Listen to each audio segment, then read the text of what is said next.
the OnoLive channel. I'm Jay, your host, and we're back again finally with another episode of our Coffee and Cigars live stream. How's it going? Hope you guys are doing well. It's been a couple weeks since we had our last live stream because last week on Thursday I was at Capitol Cigar and Tobacco hanging out with George and the crew there because we were doing coffee for the Davidoff Chocolate Experience event. And it was a really nice time, really good time. If you were not able to come join us, that's just too bad. You should have come down to join us.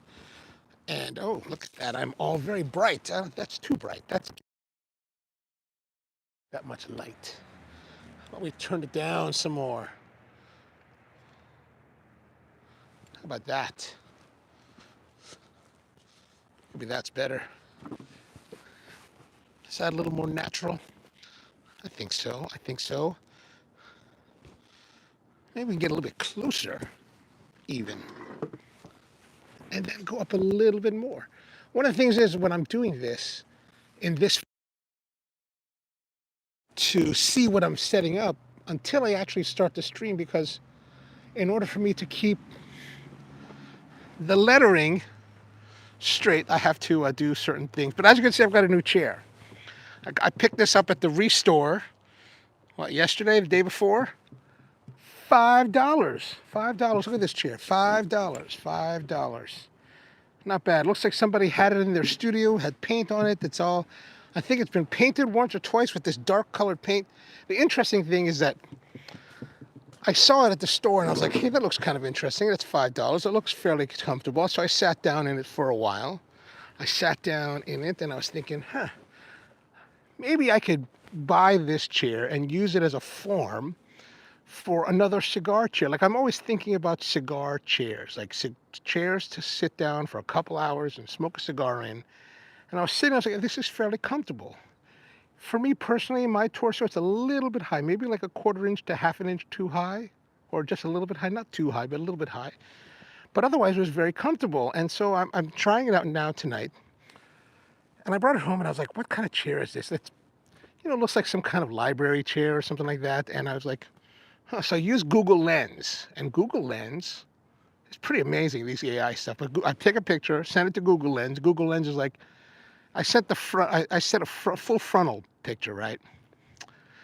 Google Lens didn't really find anything good. Like it was totally like, well, it's got 6 slats in the back, right? It's got 6 slats here, and it's an old chair. And I was like, okay. So what I did is I took another picture, kind of like this, to give more of the profile.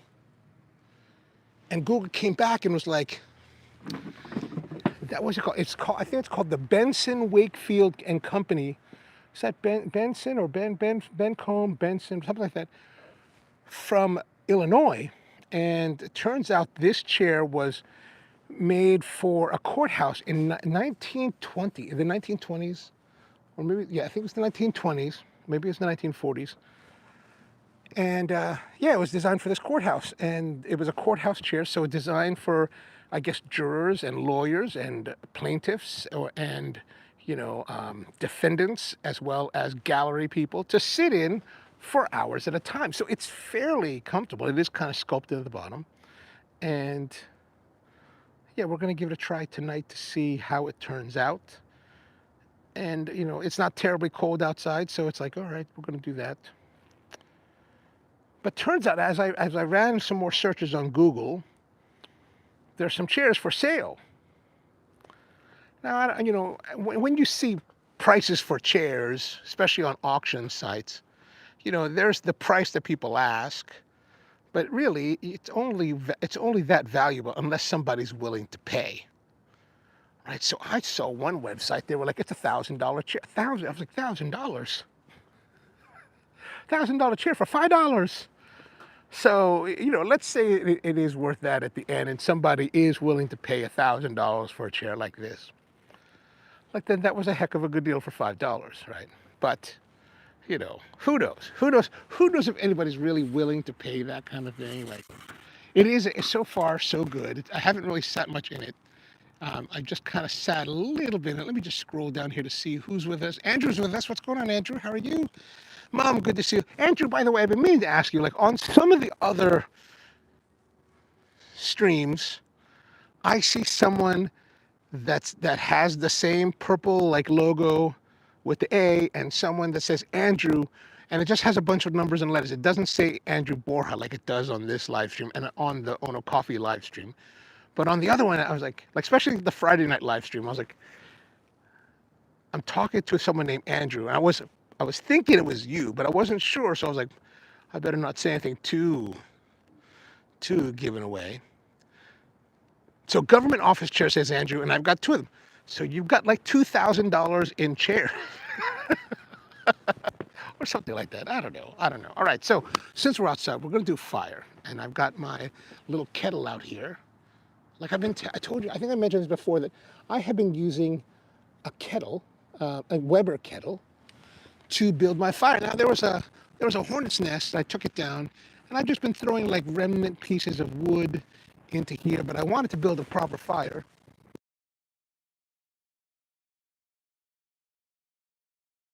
Even a good angle, is it?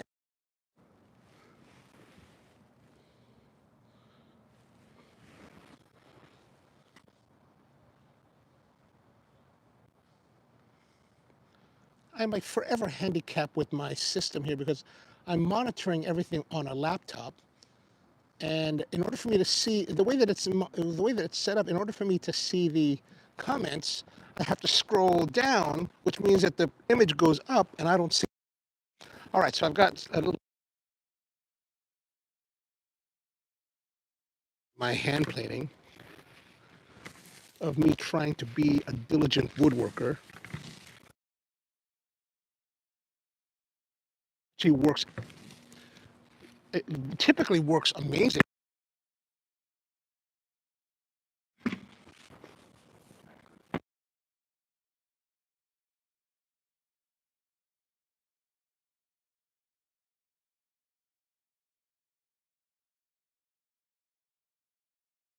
These cutoffs of white oak, and I was like, "Hey, man, are you?"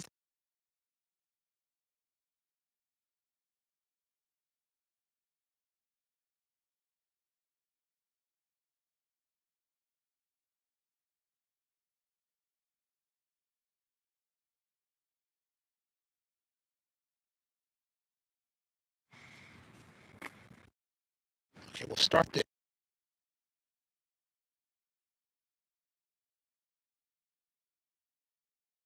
So they had this for like $5. I was like, $5.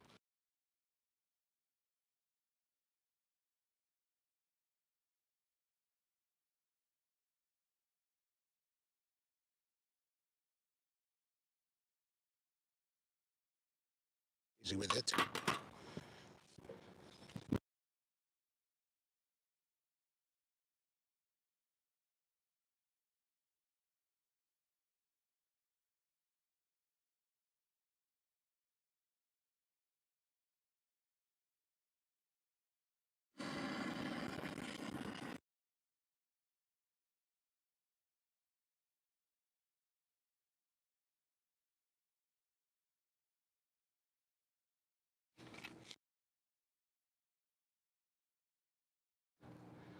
It does look really bright out here, doesn't it?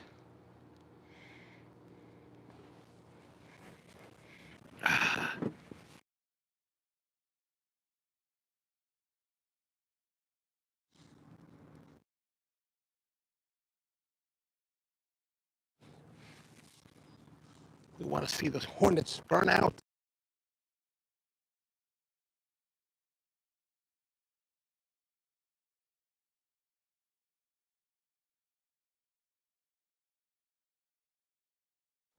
This is not.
Ouch.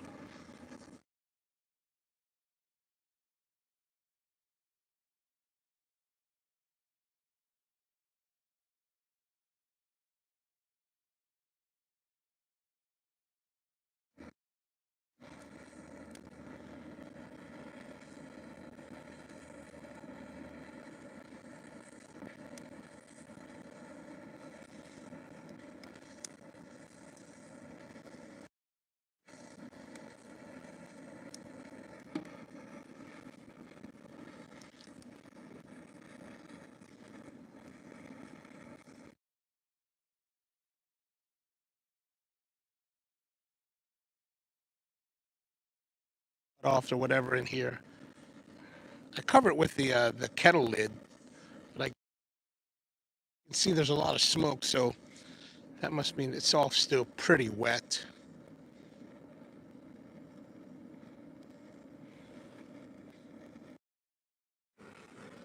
Man, we're still not getting, still not lighting. I mean, this white oak cutoff should be fairly dry. Like, I'm surprised it's not lighting better. I mean, this is kiln dried lumber.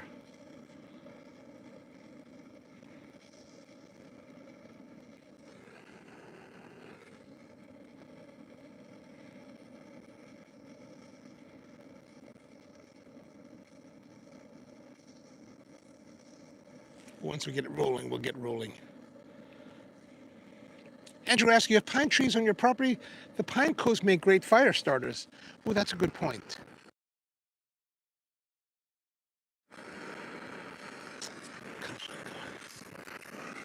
Shoot.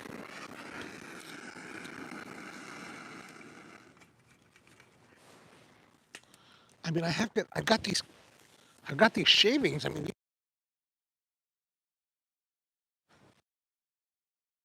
right? I'm surprised they're not burning more. I mean, it's not like I have to be frugal with them. I got plenty. Probably have more than I can use.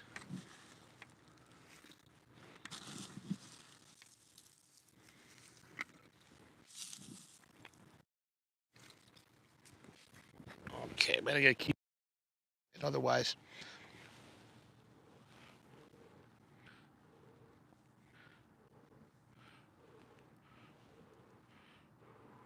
maybe part of the problem is I'm not getting as much underneath because everything's so piled up underneath it all. So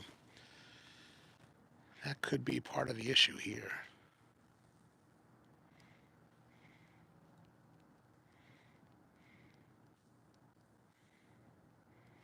Yeah, maybe that's it. Let me get my poker.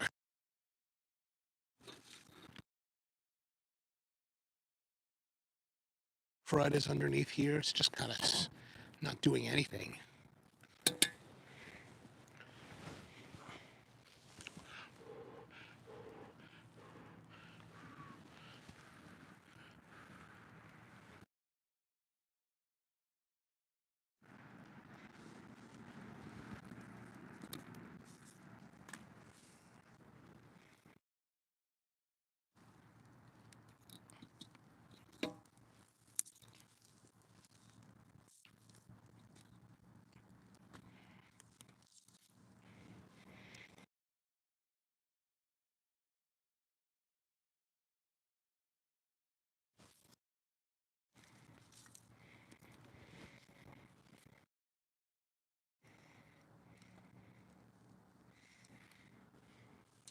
We do have, and while we do have pine trees, I think it's all kind of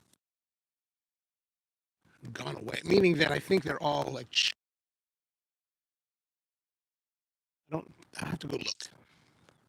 Oh yeah, see how it is? You can see over here. I got too much stuff in here. That's the problem.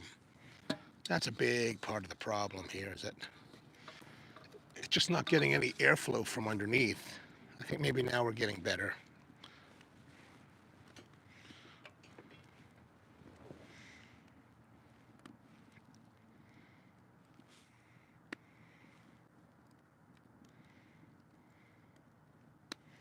All right, I think we're starting to kick it off.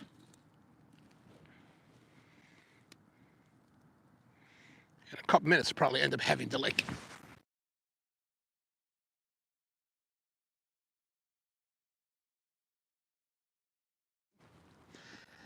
Now it seems we're getting off to a good start. And now we're going to get into our coffee. So today's coffee is a coffee called, what is it called? It's called Salmo Plus from Brazil. And I got this coffee a while back, but before the tariffs really started to kick in. Now Brazil coffee has, oh, actually, I have to look at my latest invoice, which just came in 2 days ago. I haven't really looked at it, but so far over the last 2 months, or last month, since September, we have had a total of 18% tariff increases on coffees from Brazil. So that's been a bit of a trouble.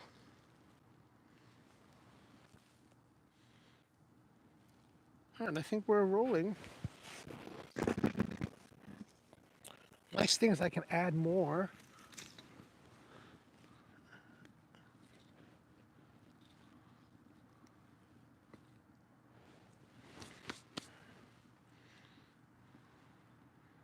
Once we get it rolling, it will be really good. George Sims with us. What's going on, man?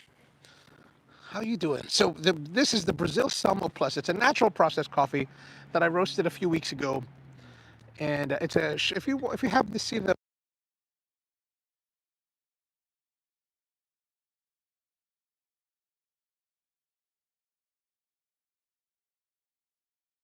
just drink it here.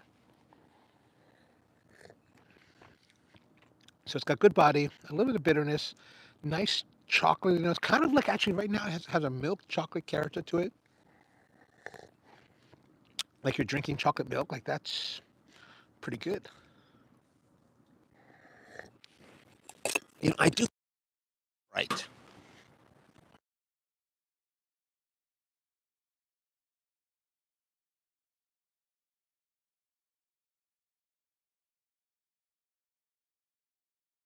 I think this will be better. Let me see what it looks like on the camera.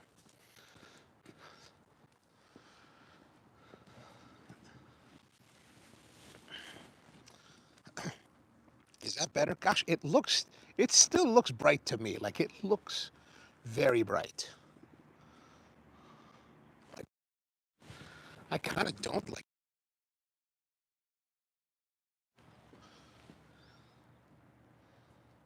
And that's actually the lowest setting. Oh no, it's not. Oh, there we go. That's probably better.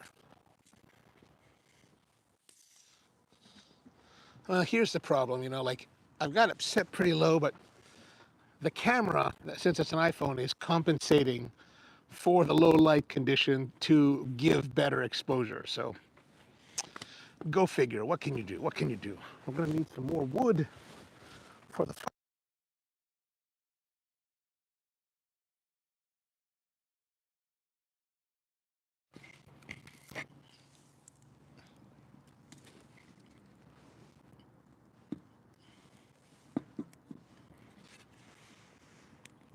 Ooh.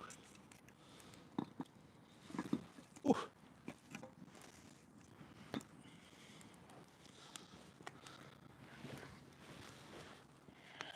Now the wood, the big chunks that I'm using are actually just a month or two ago. So it's still pretty wet. It's probably like 20% moisture content. So it takes a little bit of time to light. And then of course it's also rather, especially when it's not as hot, when the fire's not really that hot yet, it's very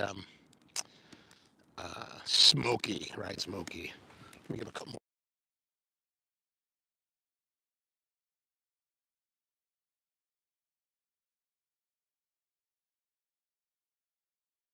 Just so we can feed that in here.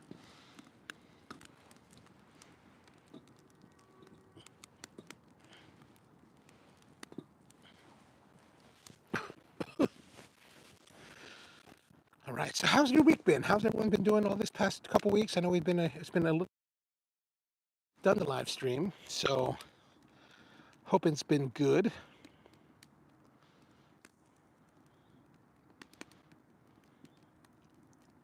I'm just making sure that there's no commentary that I need to that might have missed. Um, so like I said last, to Capitol for the Davidoff chocolate experience and did some coffee there with the cigar and chocolate. That was really nice. If you're not familiar, they were doing the Davidoff Escurio Gran Perfecto, which is really a nice cigar, and they had some chocolate from Vosges, which is a chocolate company in Chicago. Actually, I've known the owner, the founder, Katrina Markoff, since she started. Since her and I are about to started in our careers about the same time, and so I met her.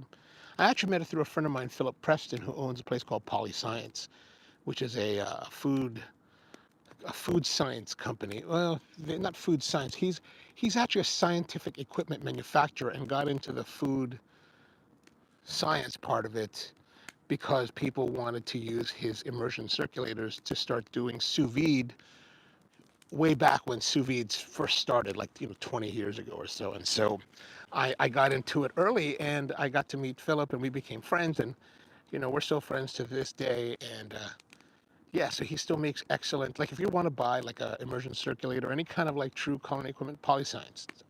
It's really the only one to go with. There's all these other companies, Anova, and all these other companies that make nice equipment, but if you want to be with the OG, it's always about the Polyscience, right? So that's always my thing. That's always my thing. All right, so our fire is really rolling now. Like, I don't know if that's going to include part of the imagery of the fire. Yeah, there we go. Actually, maybe we'll lower it. There we are. That should give us nice. Like now it's raging. Oh yeah, now it's raging. One of the things when you get a fire that's raging, like I always have to worry about like, oh, I need to continue the rage.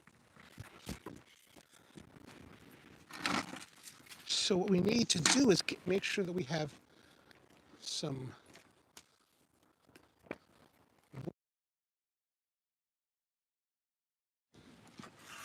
for the time.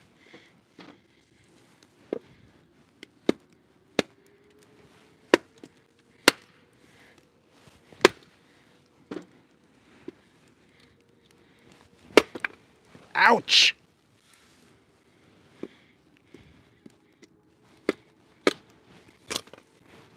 There we go. Better, better.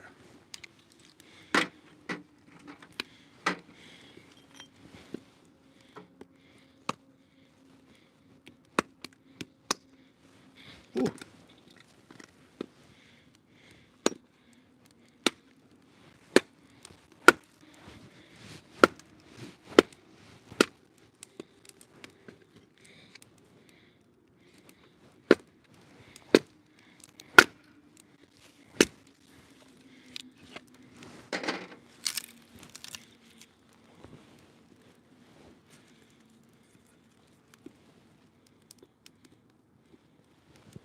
All right, that should be a good setup for now. Tony says, greetings from San Diego, man. How are things in San Diego? I know you're there for your holidays. Excellent. How was the trip out? Was it any troubles with flying out there or delays? I remember before there was some heavy duty delays going on and a lot of people worried about getting to their destination. I'm wondering how that turned out for you there.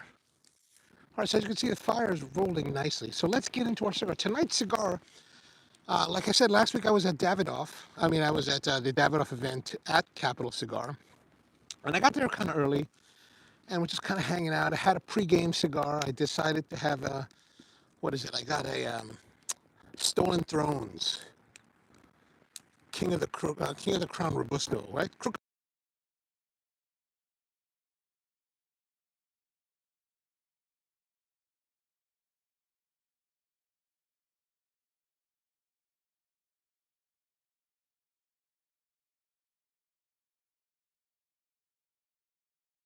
He's really into Cuban cigars. So we were talking about Cuban cigars, where he sources it from, and all that. I forgot exactly where he sources it.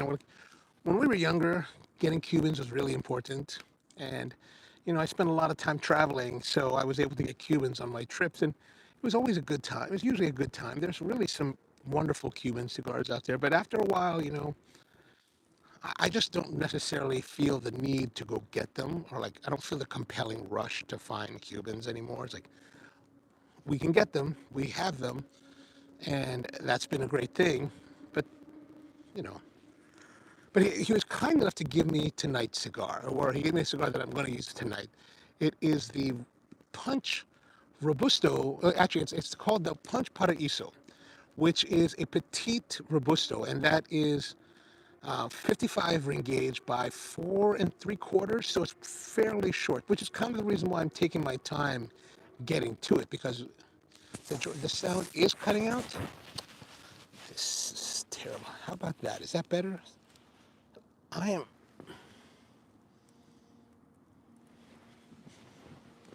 Let me see. I wonder, could it be part of the. How does that? Does that change anything?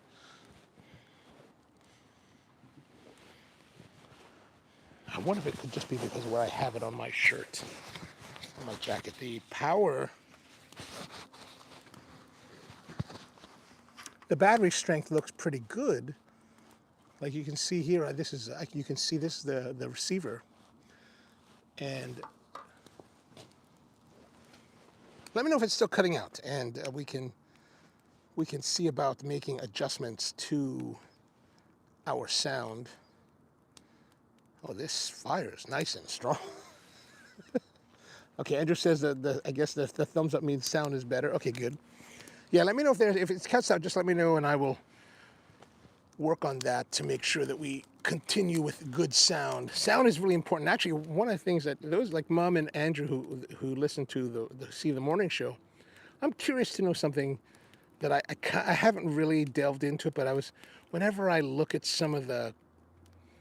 whenever I review some of the things, like when I was, the last morning show, I had this grinder, this Ode Gen 2 grinder from Fellow Products that just crapped out again. Basically, it got jammed. It's getting jammed. It's the third jam of the grinder since June, right? And I was away for a month. I was out of commission for a month, and then I was away for like 2 weeks. So it's like since June we've had 3 crap outs of this grinder, and I'm like, what is? So when I was watching part of it, and I'm listening to it, and I'm like, huh, it sounds. My question to you, all this preamble, is: does the sound on this stream sound better than the morning stream?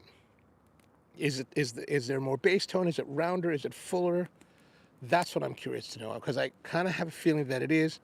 I'm using not the same but very similar wireless transmitters for the stream. This is the more advanced or more recent model.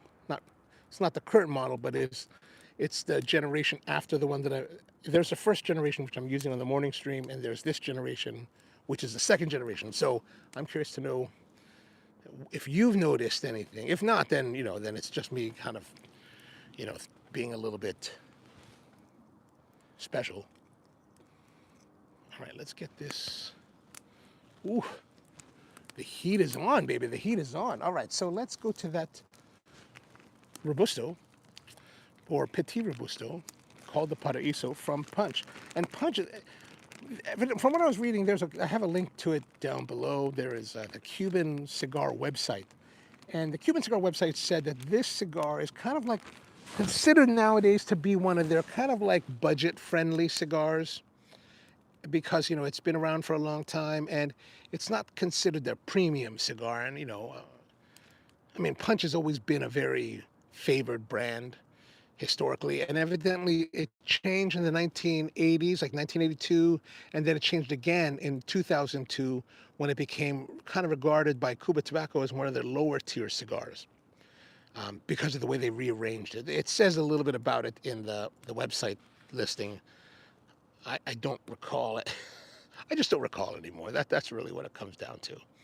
So Craig's with us. What's going on, Craig? Craig, I'm having a Robusto Cuban, not as old as yours. This is a more recent, I believe this is a more recent make, maybe within the last year. So we don't have the vintage going on like you have, that you're used to. Mom says, I hear no difference. Oh no, I can hear the difference. And I think the morning sounds the morning sounds better. All right. I mean, like maybe not tonight, like you said.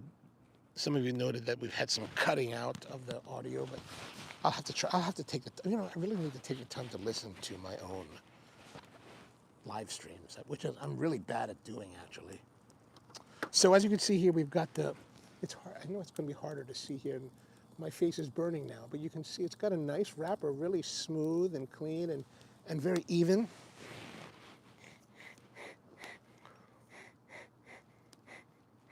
It's relatively mild on the nose. And of course, you know, I've got the burning fire here, so there's some competition of aromas. Like I would say barnyard, but I can't say that it's barnyard because I can also smell some of the smoke from the wood.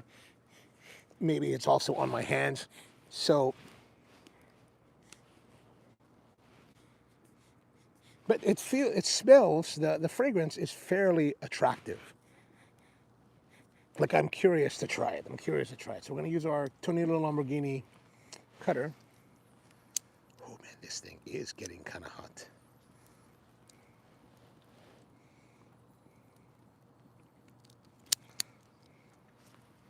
Now, when it comes to fires, I tend to be a very much a robust kind of fire kind of person, right? And I think that's because of the influence of my friends people like Bud, who are very much into robust fires.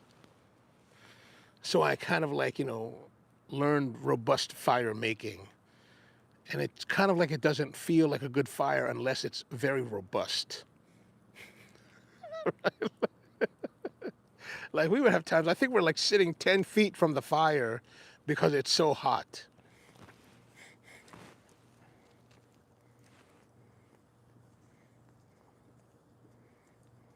So the draw is interesting.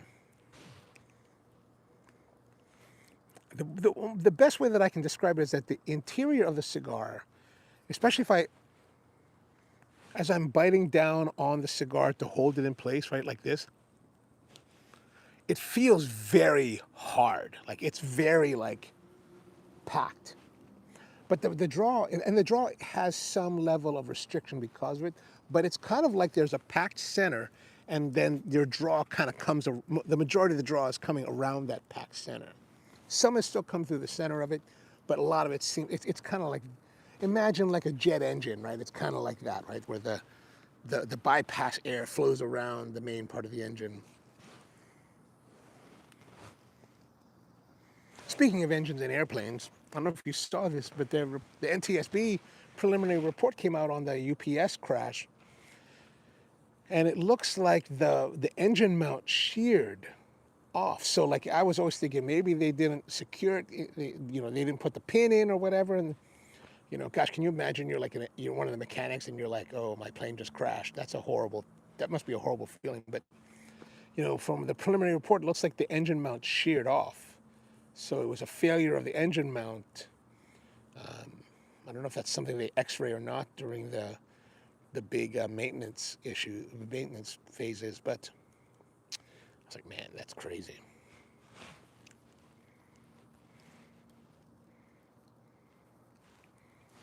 Steve Major's with us. What's going on, man? How are you doing? Good to see you. How are things in Phoenix? Here we're getting a little bit of heat. Oh, my fire is burning down. Oh.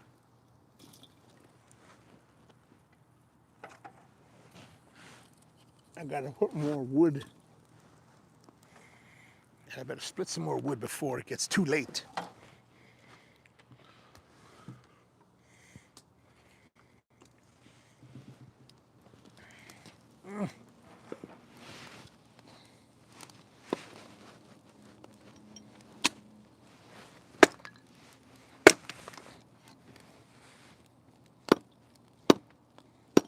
Oh, gosh, that's dangerous.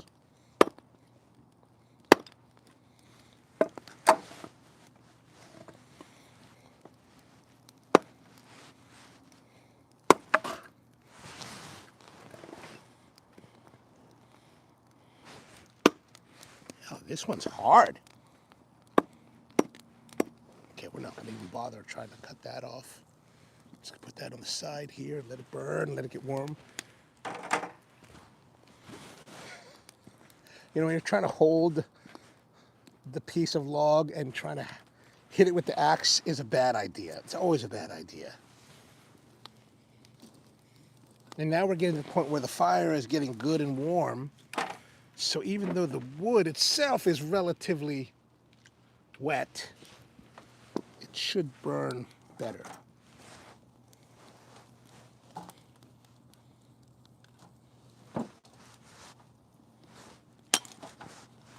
Jesus.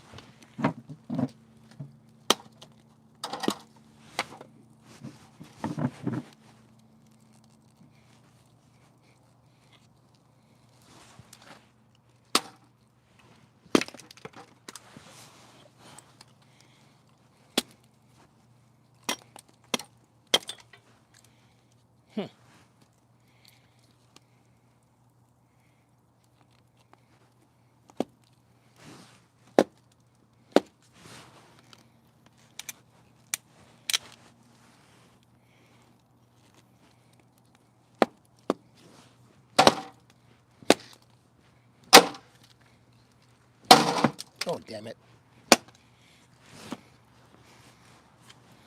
Gosh, this one is very naughty.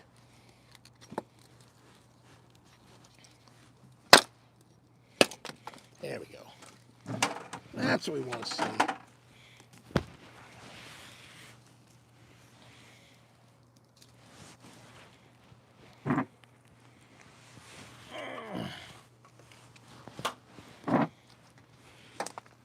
All right, now to light. Now to light.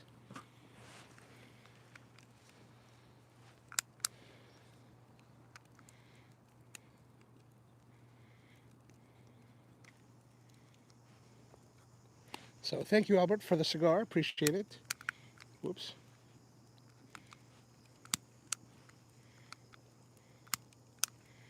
Are you telling me this is empty now?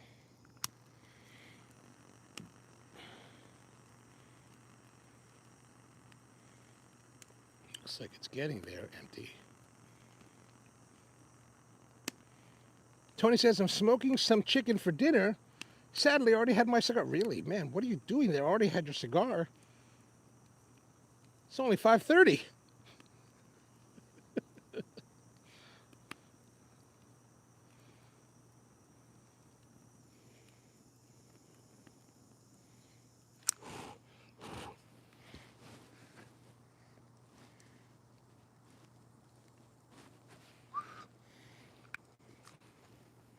I guess I am out of gas.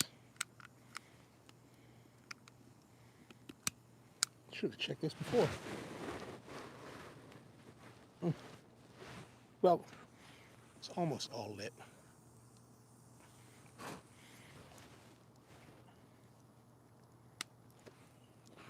Yeah, that's good. It is lit now, so we're good to go.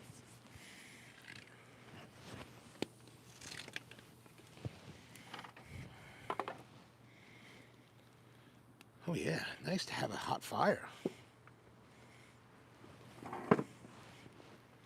And George 1 says that, Tony, nothing unreasonable but having another cigar. Exactly, especially since you're sitting there just smoking your chicken. Might as well smoke another cigar. Brian's with us. What's going on, man, Brian? How are you? Good to see you. Tony says, had to take advantage of the sun coming, cooling down now. It's cooling. How cold is it getting out there in San Diego? Oh.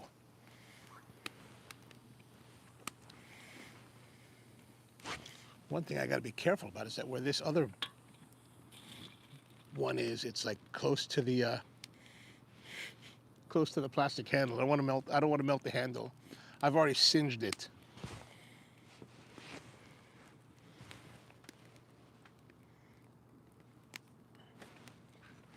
Okay, so starting off there, actually, man, this, sometimes you get Cubans and they're not very good. This one, wow, it's starting off really well. Good spice, good flavor, good body. Let me write our notes on this thing.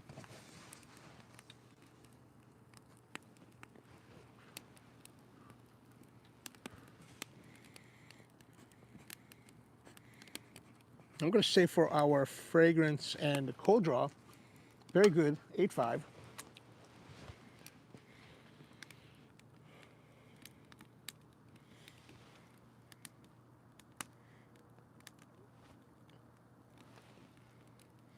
Would have been better if I had been able to split that more.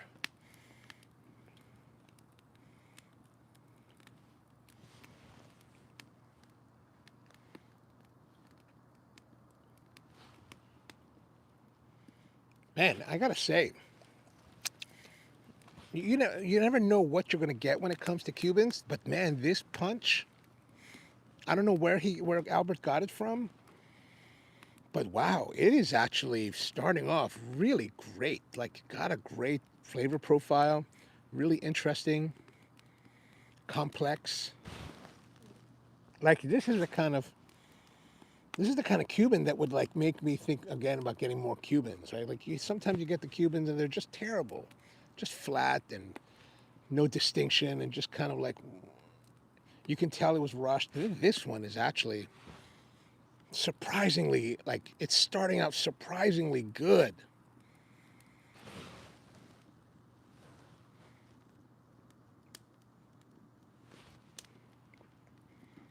Wow. I mean,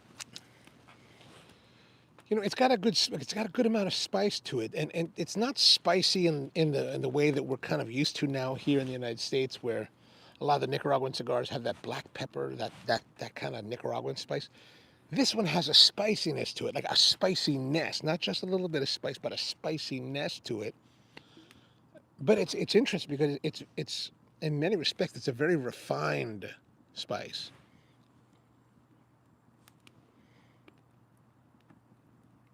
One that I'm very surprised to find. Like, I think we're in modern times. We kind of feel like, you know, Cubans are just generally not very good. And I say this as someone that's, you know, while during my travels, you know, I would go to like the LCDHs and have fantastic smokes. Like, for example, I remember one of the more recent, like new modern Cubans that I thought was really amazing was or is the Media from Trinidad.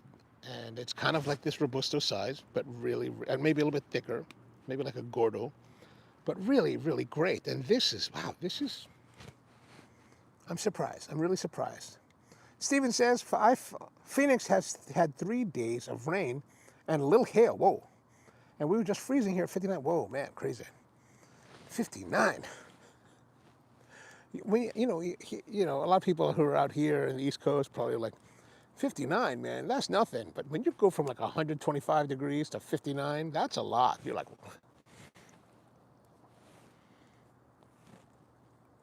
Rick, I remember when I first moved to Honolulu, people were like putting on sweatshirts at like 60, and I was like, or 65, or 70, 70, 70. And I was like, you people are crazy. But after like a year or two, man, it got to 70. I'm like, ooh, 75. I'm like, ooh, I better put on a jacket. Oh, man, crazy times, crazy times. Then, you know, weather like this tonight, which is about 40, maybe about close to like lower 40s here in Maryland. I'm sure, you know, guys in Scandinavia are probably like, oh man, 40s. I'm still wearing shorts.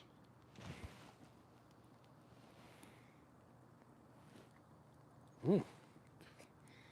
I gotta say, you know, this is a surprisingly good start for this Cuban cigar. If Cubans were like this, I mean, and maybe they are. Maybe I'm just not getting enough of them where I am to know this. But man, I think I need to turn over this log.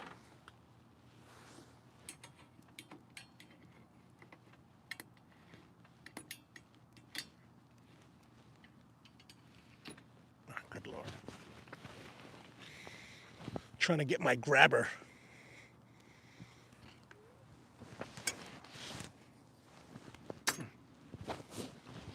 My grabber, like $5 on Temu. Not the greatest grabber, but you know, it works.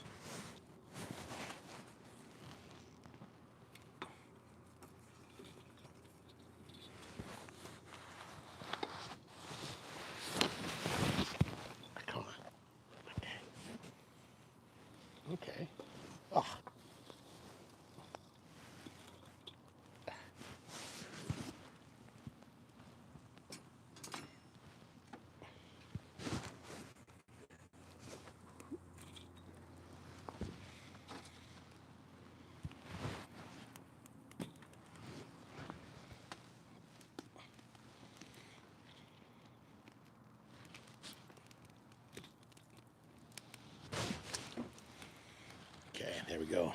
More fire coming. Tony says, I had the Tatuaje Escasos R and a Zero Cherry Dr. Pepper. Nice, nice. I would be disappointed if there was no cherry. The coffee's nice and hot. I'm using this Fellow Carter mug, which is probably the best thing I've had from Fellow. On the morning show, like I mentioned earlier, the grinder has crapped out 3 times in the last few months. So I finally sent a message to Fellow customer service yesterday. I was like, hey, I said, guys, can you tell me what's going on with this? Because this thing has crapped out 3 times, and here's the videos where they're crapping out. And I was looking at their FAQ online, and their FAQ was like, you know, it's not good for dark roast. Well, what is a dark roast to you? Like, I got a grinder that I've been using for like the last nearly 20 years that has never crapped out and is way cheaper. It's like half price of what you're charging. It's like, come on, man. And I got that used.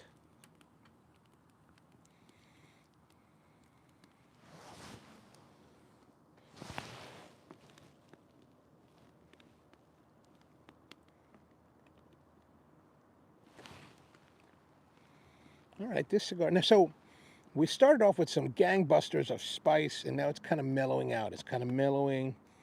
That forward spiciness is kind of mellowing down. Now, I don't know if it's necessarily mellowing down because it's just mellowing down per se, or is it my palate is just becoming more accustomed to that level of spice.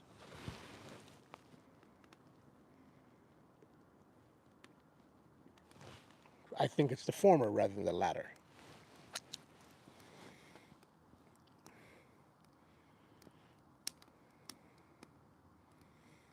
Oh yeah, now we're starting to get more burning action going on here.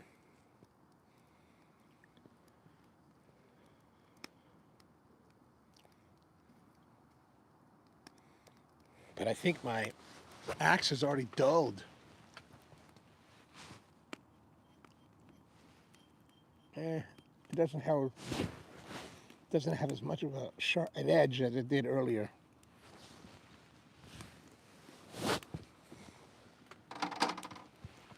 Chopping hardwoods is definitely taxing on the edge.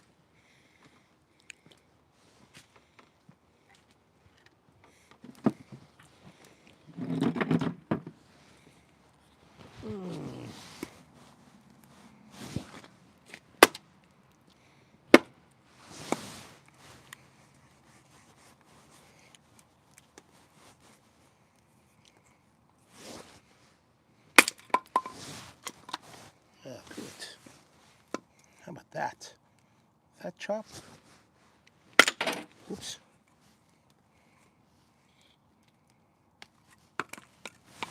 Forget it.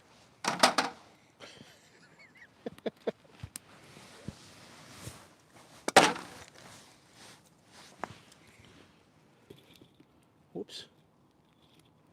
Oops. Ouch.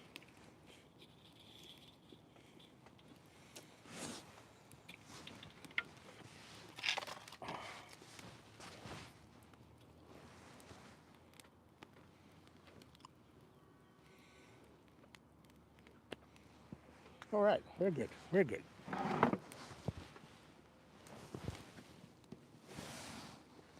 All right, yeah, I think it's just my palate getting a little bit used to it, because after taking that moment to cut that wood and then coming back and puffing, that spice is back. So I think it's kind of those things where, like, you know, when you're chewing gum, you lose the sensation of the gum, and then you take it, set it down for a little while, you come back to it, it still has the flavor. It's like that. Tony says that the Diet Cherry Pepsi is hard to find out there. Really? Huh. And George Juan says, I gave you a hard time when you struggle with the fire, but tonight you outdid. Oh, thank you, thank you, thank you. Thank you. Yes, tonight we are all right. We are all right tonight here.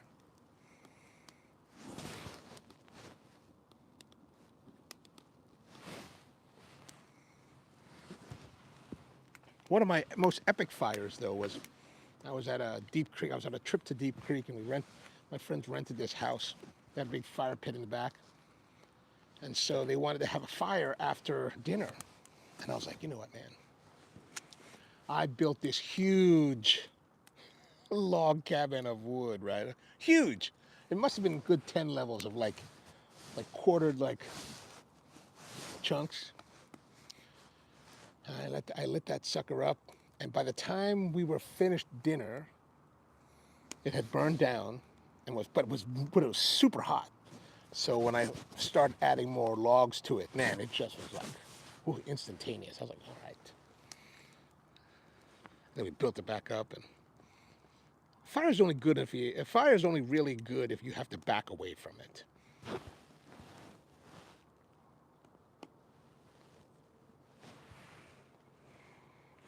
All right, knock that off.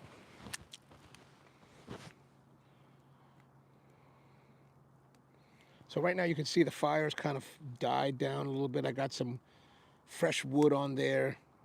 That stuff is still trying to catch. But once it catches, then it's going to be again. Oh, maybe now it's starting to, maybe. It's kind of the lull. Like there's always a lull, right? When you're making fire, there's always a lull. There's good burn periods, and then there's lull. And then hopefully you get good burn again, and then lull.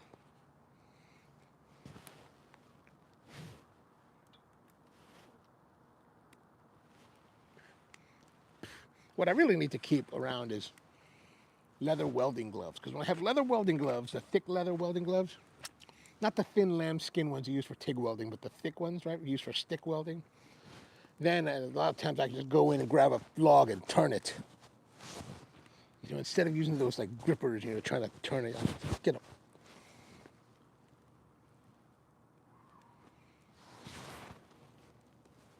Of course, one of the downsides of fires that you smell like smoke. But you know, since we're doing cigars, we normally would smell like smoke, so it should work out well. Okay, now I'm starting to feel like maybe it is starting to catch up again.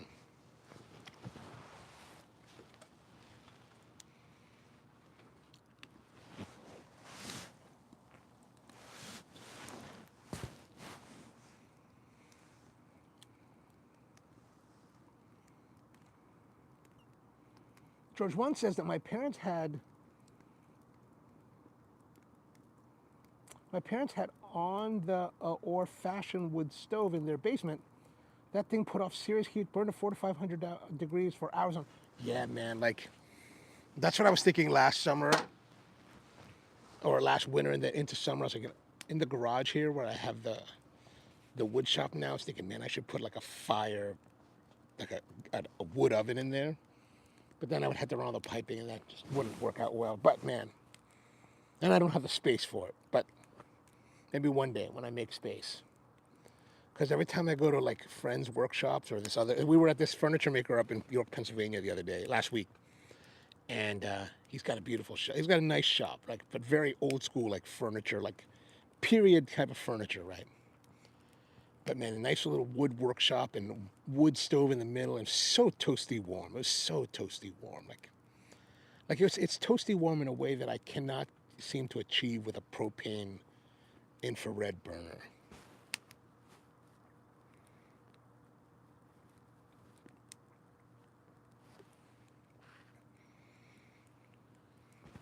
And the nice thing, because you know, as you know, with the wood stoves, because they're smaller or they're contained, like what burns fast here will take hours to burn in a properly done wood stove. So it's like, and then if you go on Facebook Marketplace, like yeah, there's people selling their wood stoves, but a lot of times you can, if you're patient, you can find people selling like wood stoves or just giving them away. They're like, I just want to get rid of it.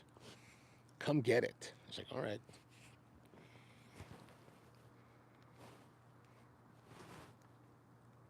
So I've thought about going and getting one and just shoving it under the deck until the day comes that I could use it.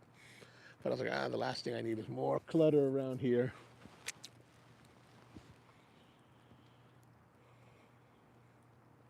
Tony says, if you can weld, there's a wood stove in my barn looking for a home. Oh my gosh, man. Maybe next summer. I don't know how to weld. I can weld. I just can't say that I weld very well, or even actually, no. I'm gonna say I can't weld because I have no idea what I'm doing. Like my brother is a welder. He knows how to weld. He's very good at it. But so one time I had his welder because he had moved away. The welder he had a big old Miller 500, like huge, like MIG welder. And MIGs are easy because you just have that you have the argon gas that goes around the nozzle, and you have it feeds the lead in. You just kind of and just go with it. So I used that a few times, but man, I don't know what I'm doing. Like, terrible.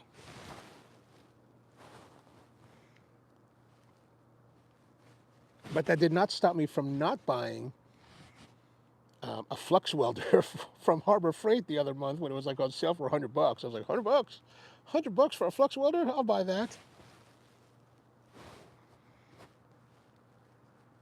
It's still in the box because I don't know what I'm doing.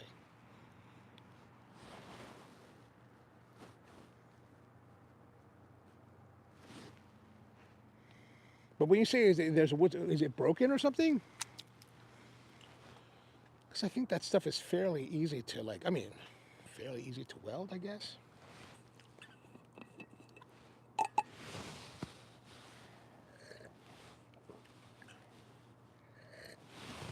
But as you can see behind me, you can kind of see behind me, there's a bunch of stuff inside the garage.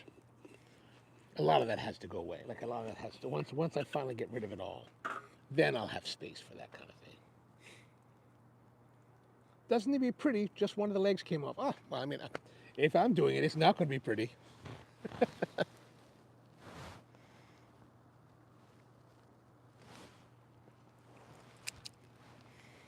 Have you thought about making your pole barn into a workshop? Because that could be an epic workshop. Like, just so much space to work in. Like, amazing.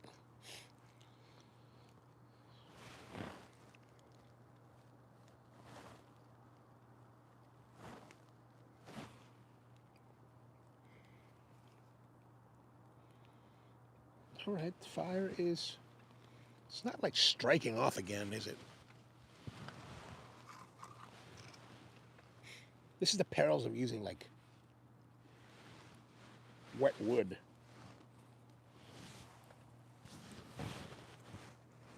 Maybe we can put this on the side, let that dry off a bit.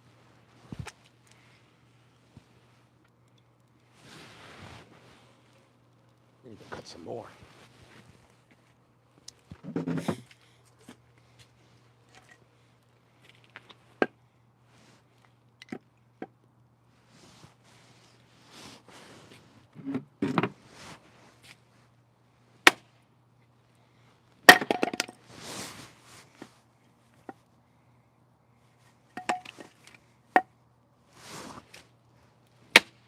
Oops. That didn't go in the right spot.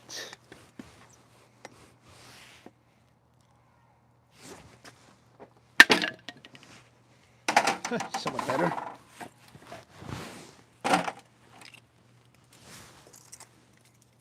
This is my OCD, right? Like there's these little shards of wood, and I can't stand them like being on the ground.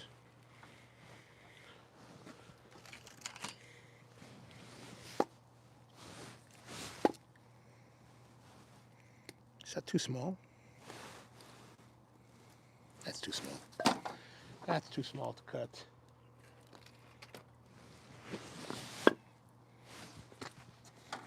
That's not too small.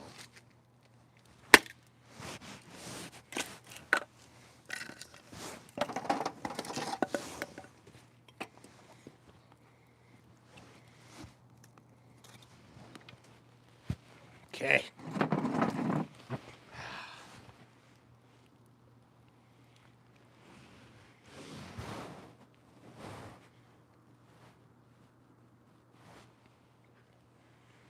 That is the nice thing about stopping for a moment to cut wood, that it kind of refreshes the palate.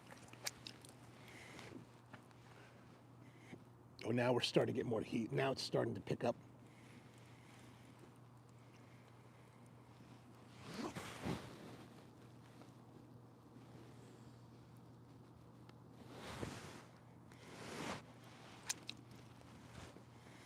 Yeah, speaking of used stuff, right? Like talking to this one guy today. He was selling like Festool tools. I was like, so there's a particular router. It's kind of the middle router called the 1400 router, and it's a fairly decent router, right? It's a great router, and I think the new price, if you bought it new today, it would be like $750. So this guy had a used one, and it was pretty old. It was a 2006 build. So, the thing is like 18 years old now. And he was like, I was talking to him. He's like, yeah, I'm gonna sell it. He's like, they're like 1,200 new, so I'll take 600 for it. And I was like, you must be out of your freaking mind. I was like, are you kidding? I was like, are you crazy? That's the interesting thing. Like, I talk to people about Festool, right? Because I'm kind of curious about them, and like, and undoubtedly Festool is definitely on the pricier side of like tools. But I mean, like, this guy was like inflating the price. I was like, you're inflating. I'm like, well, it's like, I was like, there is no, the only router that's that expensive is the bigger one. And I was like, this is not that one, man. And this is 18 years old.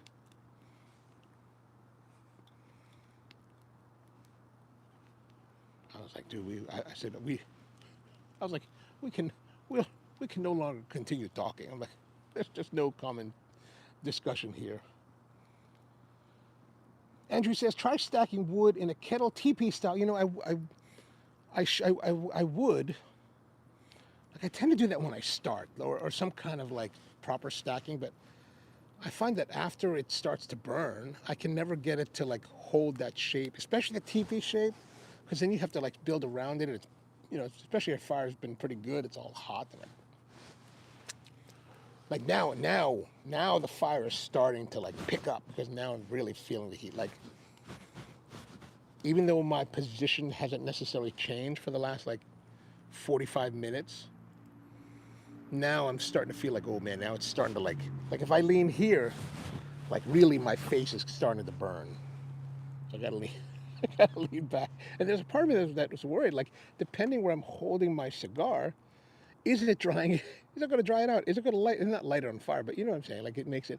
Will it dry the wrapper out and cause the wrapper to start to unravel?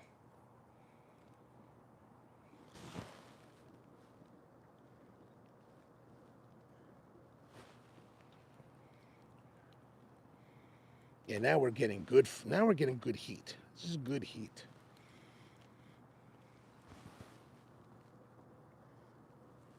And I'm sure I've mentioned this before, but one of the things that I've discovered over the past year with this Weber kettle is that it does make a great fireplace.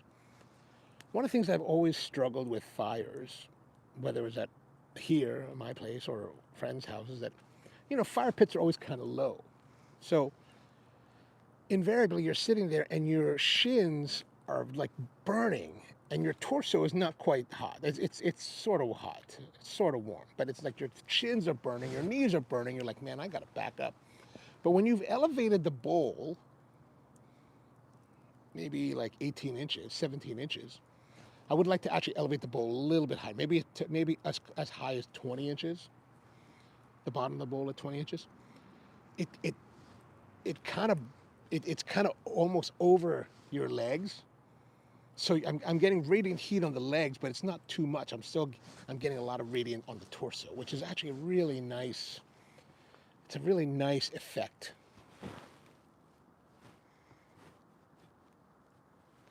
So, Weber kettle or any kind of grill, I think, could make a really nice fire pit. And the interesting thing is, this Weber grill, I've been using it for a fire pit for at least a year now, and it still is in great condition. Like, you start to think that the kettles are all if you have a burn barrel, it's all starting to like rust and all this. The whatever coating that Weber puts on their kettles, man, is very solid. Like, it has not blistered or anything like that. So you can get one. Well worth it. Well worth it. Like, if you go to like, maybe, I guess they don't sell them at like Goodwill or something. But if you go to Goodwill and you find it there, it's totally worth buying. Or get one like this particular one. This is a smaller of the Weber kettles. This is actually one of my baristas, and she was moving to Boston, so she left it at the shop because she would come over every once in a while and have a cookout in the backyard of the old shop. And she was like, "If you want it, you can have it." And I was like, "All right, I'll leave it there." And I took it with me, and I was like, "Oh man, this will make a great little fire pit." And so I've been using it as a fire pit instead of a grill, and it's been very solid. So George One says, whatever you did with the sound worked crisp and clear. Okay, good, good, good. Good. Yeah, I put it here. So maybe what was happening is that since I had it, I'm wearing this Carhartt, you know, cotton duck jacket. So I had it here under not the lapel, but under here. So maybe there's a little more ruffling or something, and maybe obstruction. So now I have it in the pocket. So that's a much clearer line of sight transmission to the receiver. Although I was maybe, and also this one has like brass buttons. So maybe the brass buttons, because there's a rivet here, a button here, button here, button here, maybe those were causing some level of interference as well.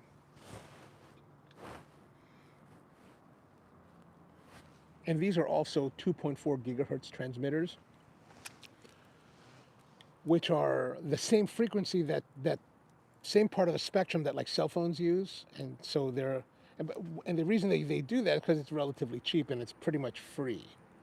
Meaning that the FCC has, opened up different parts of the spectrum, the radio frequency spectrum, for different purposes. And the 2.4 gigahertz band range is for general use. Whereas when we were on the stuff that I used for motion picture production, we're in the UHF range. And so those are like very specific frequencies that you have to stay in. So most of the time, this is actually really great, like for general like wireless usage. The only time that you really run into problems when you go to heavy usage, like for example, if I go to the NAB show in Las Vegas, the National Association of Broadcasters, there's all these people like their demos going on of all in that spectrum, and then you've got all these other like YouTubers doing their own content there. So it's all, and then the cell phone operation. So it's kind of madness in places like that. But in generally, 2.4 gigahertz works pretty well. Andrew says, I inaugurated the backyard fire pit this past Sunday. Coffee and cigars along with Agent 99. Oh, awesome. So glad, man. So glad.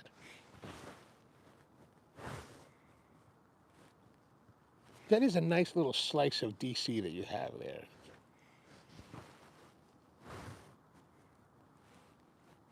My one downside of this whole thing is that, well, my one regret is that, since I got ill over the summer,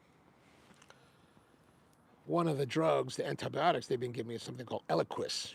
And evidently Eliquis has very steep reactions to alcohol. So I have not drank alcohol since June.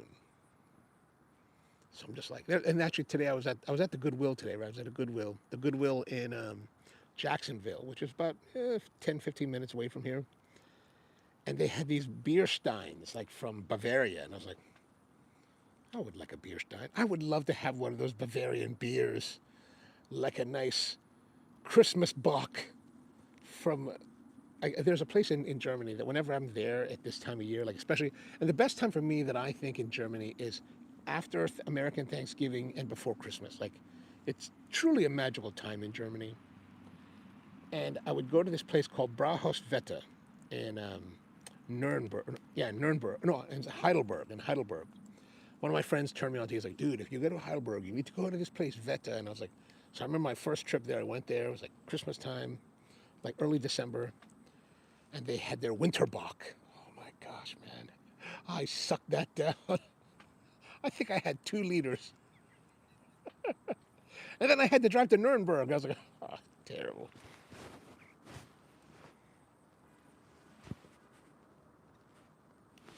But I was looking at that mug today and I was like, oh, that Stein. And I was like, oh, I can't.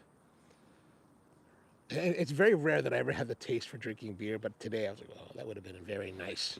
I would have bought that mug or that Stein and then found a beer. Actually, the beers that we have here in America, I just like that. I just like that Winterbock from Vetter. Okay, now the fire. Some of that has burned down. Let's put some more wood in. What this is? Oh,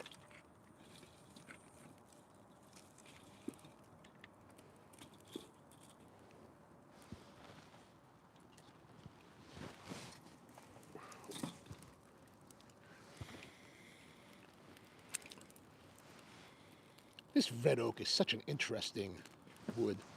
Like we've been going into the woods lately, my friend Matt and I, because he's been getting.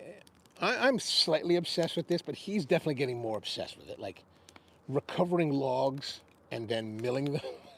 it's like it's like there's this big log on his property. He's like, dude, it's down this big hill, and I mean like a hill in the woods. So there's like trees and stuff in the way.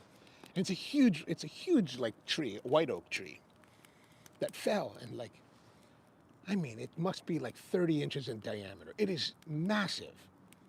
And we're talking 30, 40, 50,000 pounds for this tree.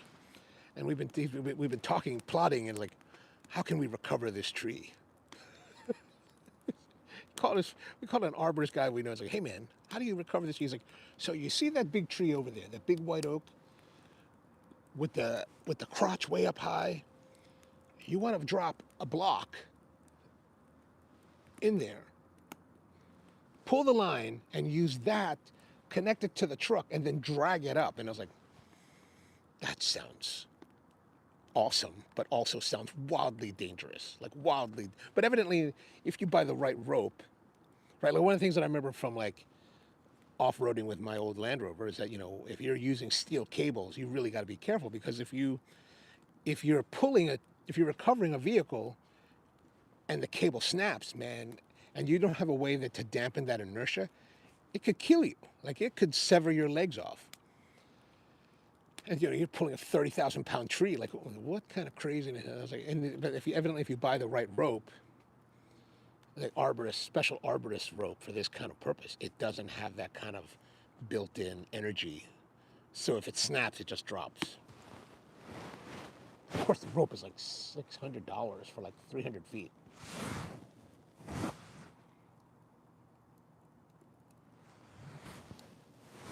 Andrew says, who knows what the little purple pill thing along with the crown? You know, I've been seeing that over the last couple months on the streams. I'm not sure what they mean, but basically you're number one. So it's got to be a good thing. It must mean that you're the number one fan of the stream. That's what I should be reading. I should read about that.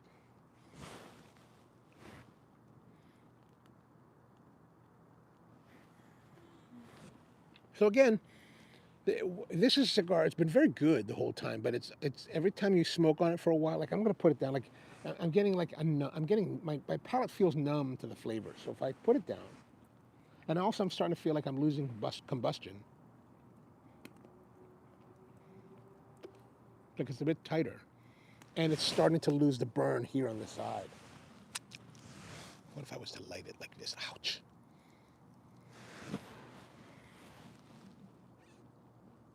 Ooh, that's a little bit better. Like the difficult part is there's so much heat radiating off of the side walls of the grill that you think that you could hold it below it and protect your hand, but really it's just burning your hand no matter what you do. It's really difficult. Ouch, man, you really can't get close to that, can you? Forget it.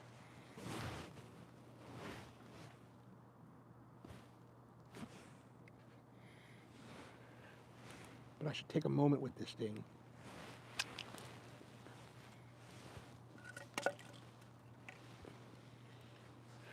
Then put another log in. Yeah, that's one thing with these. The wood is still very wet, so it takes a while for it to burn off all of its moisture, and then and truly ignite. So you do want to be ahead of it.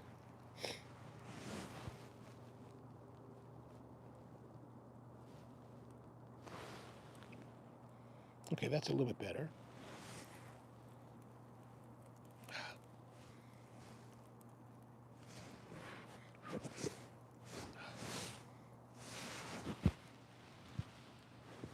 maybe what I need to do is maybe light this on fire first.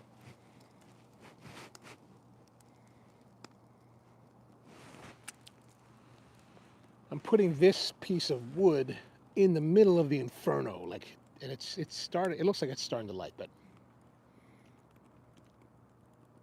I'm hoping to use this as my matchstick.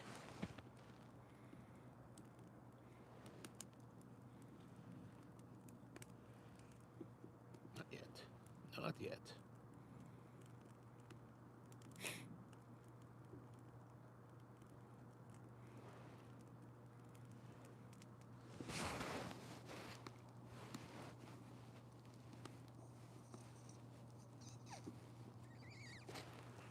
All right. Might give it some smokiness.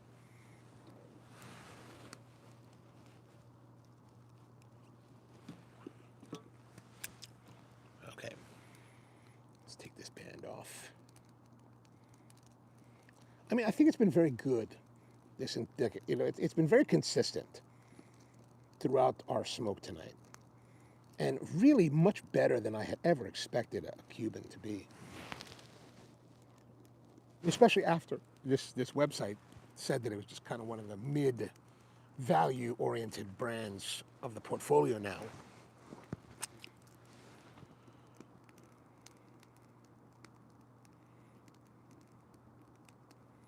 Tony says it tracks the commenters, and that he was and Andrew says you were number one at one point, and now he's been slacking. That's what happens. That's what happens when you go to San Diego and drink Dr. Pepper with diet cherry.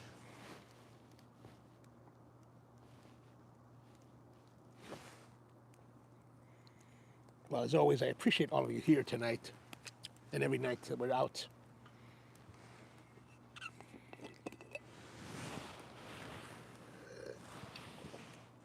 So Tony had the escasso. What are you guys all smoking? George, what are you smoking out there on the porch? Which is a nice night to be out. I'm sure you're quite comfortable out there. And then I know it's Thursday night, so there's a football game. Who's playing tonight? I didn't take a moment to look. I have seen that the Ravens have been doing very well suddenly. Like, we were losing straight, and now we're winning straight. And they pulled it out of their butts on Sunday with that game against the Browns. I was like, whoa, that was pretty kind of strange. George 1 says, Tony, I'm smoking the dead stock. Can you provide the background of the cigar? I know it's 5-year age. Oh, dead stock. I'm not familiar with that.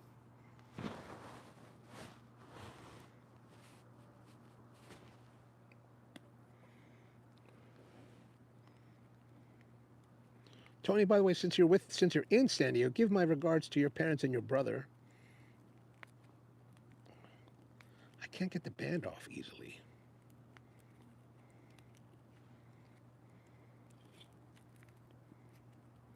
It's having a difficult time. There we go. I like to save the band, and I glue them to the pages of the score sheets.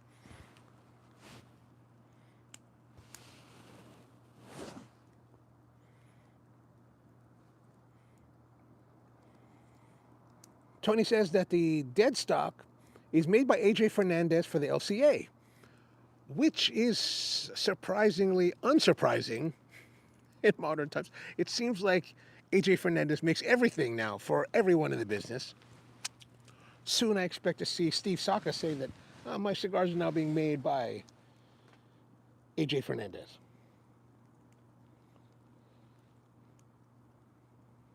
Mom says it's the Bills versus the Texans. Oh, nice, nice.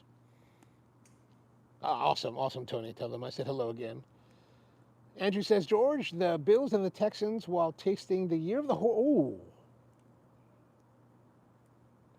So, Andrew, how is the year of the horse? How's that? That just got released, just Tuesday or something? Is that right? It just got released just now.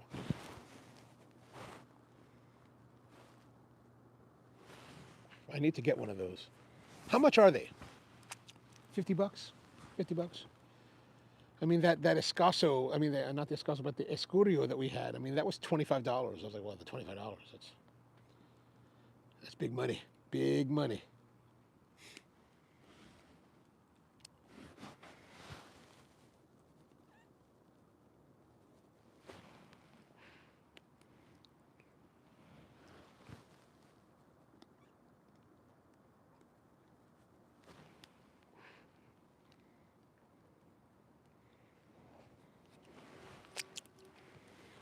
Hey Brian, if you guys are going shooting on Sunday, let me know. I might be able to get away on Sunday. I haven't been to the range in a while.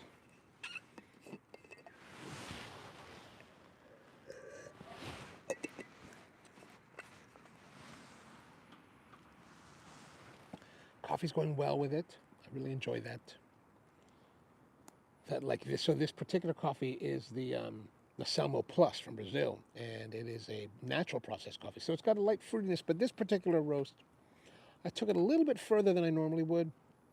So it's got a little bit of darkness to it. So that kind of tones down the bright fruitiness of the naturals. Gives it a little more body.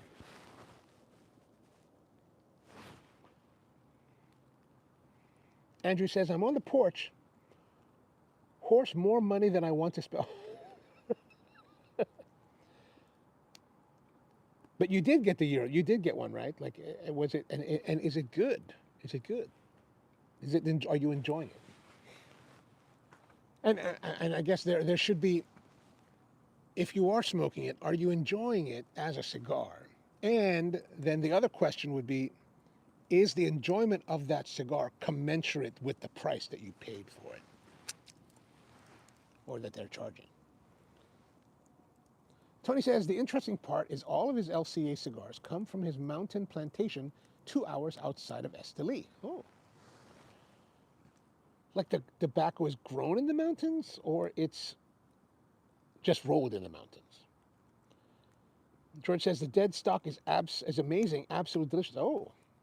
So where did you get that? I mean, is it something you can pick up at a store, or is that just something that is if you're part of the membership of LCA?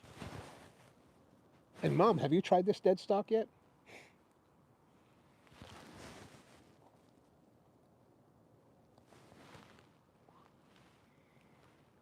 I think I've been smoking this a little bit fast.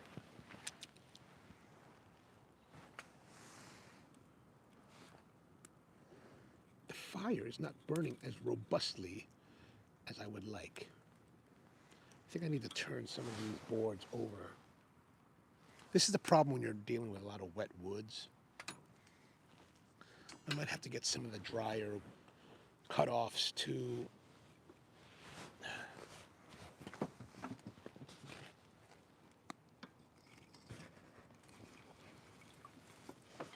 ouch.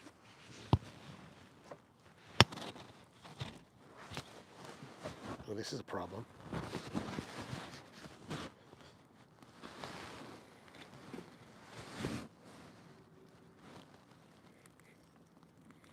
I'm using, for my microphone, I'm using a magnetic attachment, right, to make it easier to mount. And I've had this happen a couple times. It happened just now on the grabber. Right there. So you can see there's this magnetic pad here, and there's a metal on the clip, so it clips on like this. And every time I've had, like yesterday I was shooting a video where I was holding this clamp, and as I was moving it, it like jumped to the clamp. I was like, oh gosh.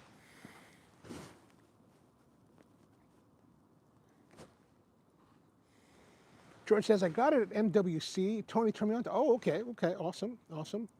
And Andrew's enjoying the EPC Corona and the Lagavulin 16. Oh, nice. The taste and cost are very agreeable for the EPC, I imagine, right? I mean, EPC is kind of like your go-to cigar, if I remember correctly, correct? I'm going to grab a couple of the cutoffs.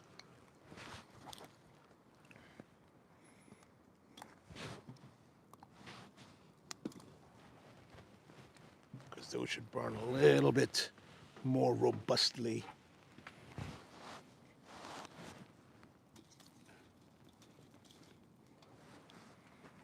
Add that in there.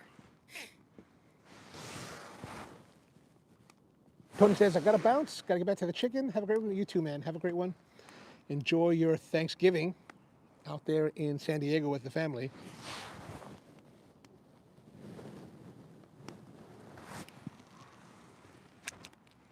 I wonder how that, one thing I have to be careful of is the mouse just put on there. Got a battery for the phone. There we go. The couple times that we had the interruptions on the live stream was because the phone battery died. And so I just got, and I think if I'm at 100%, which I was almost at 100% when we started, it should last a good 2 hours streaming. But I think it puts a little more taxing because not only am I just streaming this, I'm also feeding the internet to the laptop that I'm watching the show on.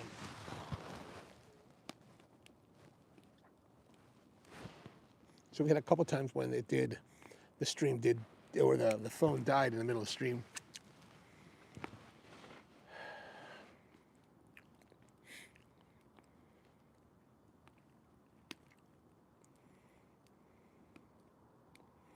George wants to know, a live show on Thanksgiving? Maybe. I'm going to say maybe right now. Maybe. I can't say for sure. It depends on how things go with the family. Like I know we started this kind of on Thanksgiving back in 2020. When there was no family events happening. So, but I'm going to say maybe. Maybe. Like one of the favorable things is that typically my family does a mid-afternoon Thanksgiving rather than an evening Thanksgiving. So that usually gives a little bit of time. But sometimes it just stretches on into the evening. So if it stretches on the evening, then no. If it doesn't, then most probably.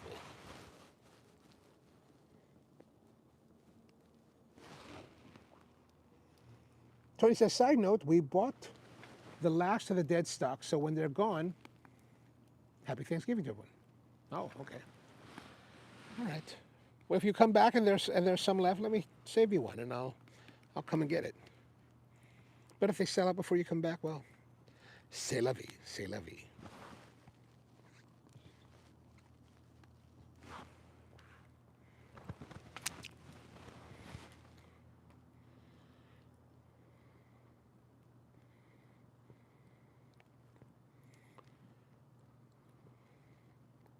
So, Craig, if you're still with us, man, how are things up in Ottawa? It's getting kind of cold now, I imagine. And how is the house doing? The house is good. I know you moved into the new house during this year, so I'm like, I wonder how it's going along. I've been wondering how it's going.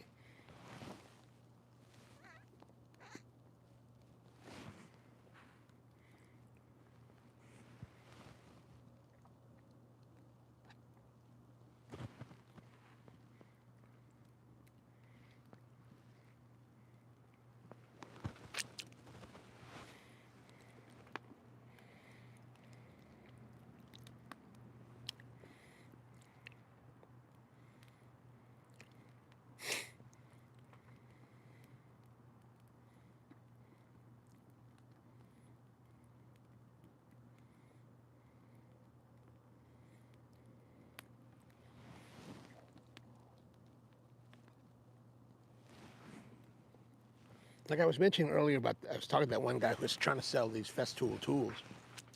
And I thought that his prices were a little bit out of sync with what he had. My friend bought a saw. They make this miter saw. It's a big 10-inch miter saw.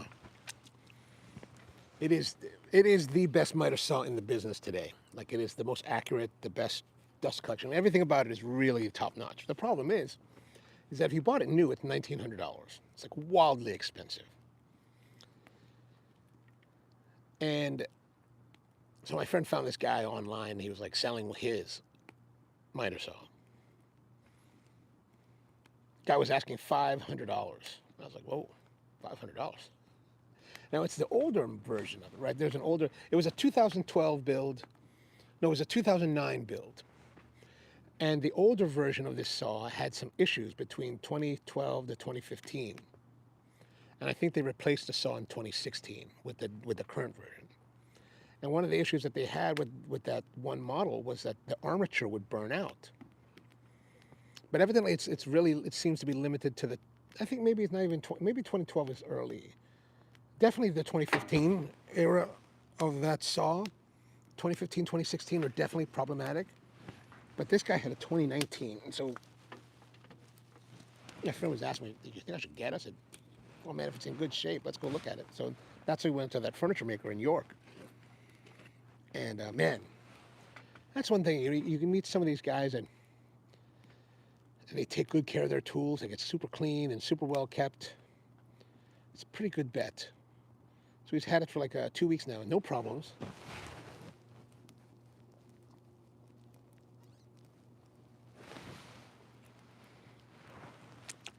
So what I mean by that is that like it seems that like if with these, while they are pretty expensive compared to other tools out there, they're not. They tend to be well made and last quite a long time. Like that guy with today, he was selling this domino that's also 2007.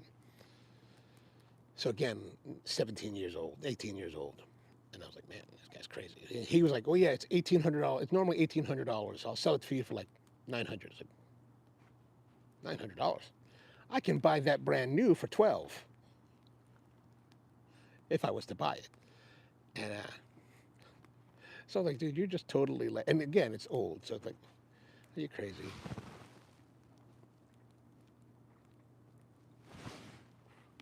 And it's not like a rare tool. It's like it's made today, so it's like that.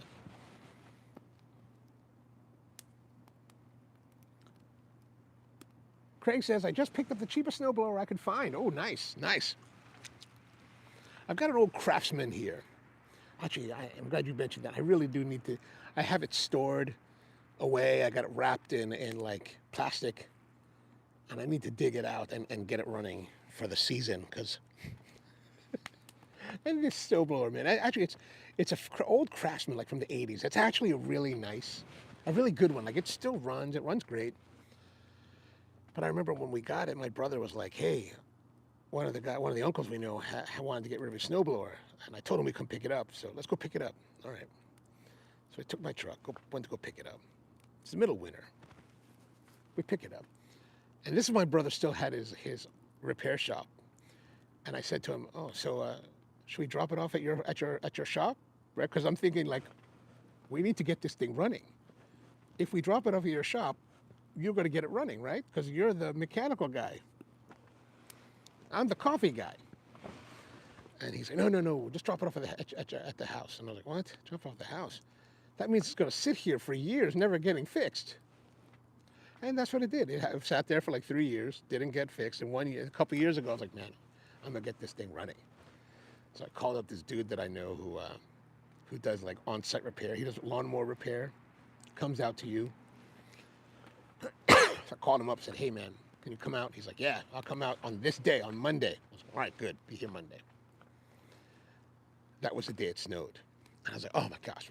He called me up. He's like, I can't make it. I was like, I understand. I was like, damn it. Now I got to deal with this snow. I got to do it by hand. And I was thinking, so he came out like a few days later, fixed it all up, got it all running. Everything's really great.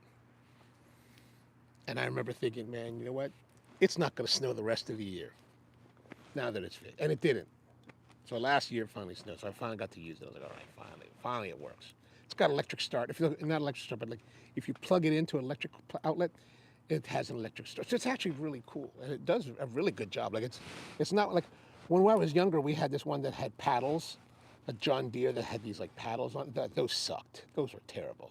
Like the rubber paddles, especially if you had any kind of wet snow, it just wouldn't work. It would clog, and it was just terrible. But this is the auger style, and that works brilliantly. I'm like, this is. Every time it snows, I'm like, this is what snow blowing is all about.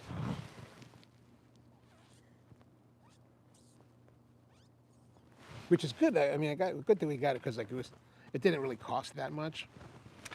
Because several years before that, I was thinking, Home Depot had a sale on Ariens snowblowers. I was like, $600. I was like, $600. I should get that Ariens.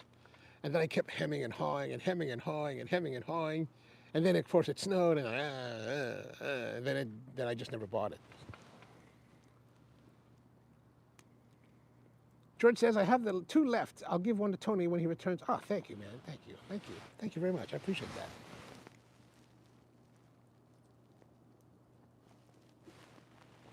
We will use it on this show.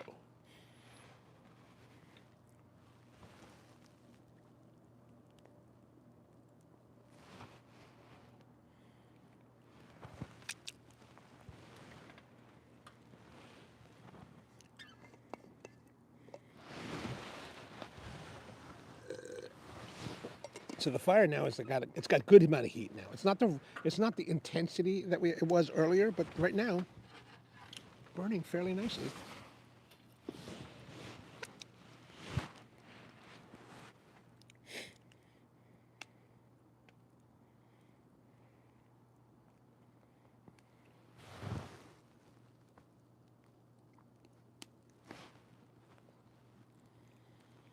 So I was at Goodwill earlier, right? And actually, I went to 2 Goodwills today because I was up in Pennsylvania.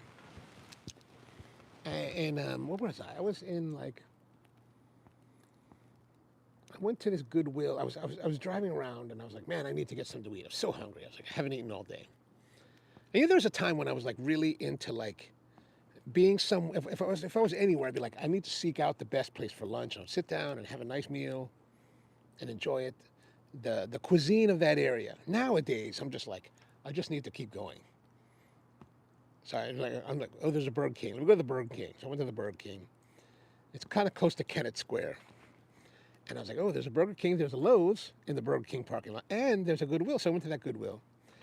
And then later on the way back, I stopped at the Goodwill in Jacksonville, which is close to here. And I was like, and it's interesting when you go to these different like Goodwills because they're really kind of reflective of the area that they're in, right? It's like the one that I went to in like outside of Kennett Square was like just kind of really mid, kind of like Goodwill. And this one I stopped in, and it's much cleaner, it's much more tidy. I mean, it's reflective of the area, right? The area is kind of like Jacksonville's a little bit posh, right? So it's kind of like so the Goodwill was kind of posh like that. And I was looking through the clothes, and I was like, man, look at this. They had a short sleeve Tattersall shirt, and I was like, oh, that's nice. And kind of it's not, actually, I think it's a little bit large. I didn't try it on, but it's like a double X shirt, and I was like, that's a little bit large now. But like $6 for a Barber Tattersall jacket shirt. And I was like, oh, that's really kind of a great deal. So I bought that. And then they had, then I found another on the other rack. They had a bunch of knit sweaters, like a thick knit blue, like navy blue sweater, long sleeve, V-neck, like a tight V-neck, from LL Bean. I was like, man, LL Bean, right? That's kind of nice. So I bought that. That was like $7. I was like, all right.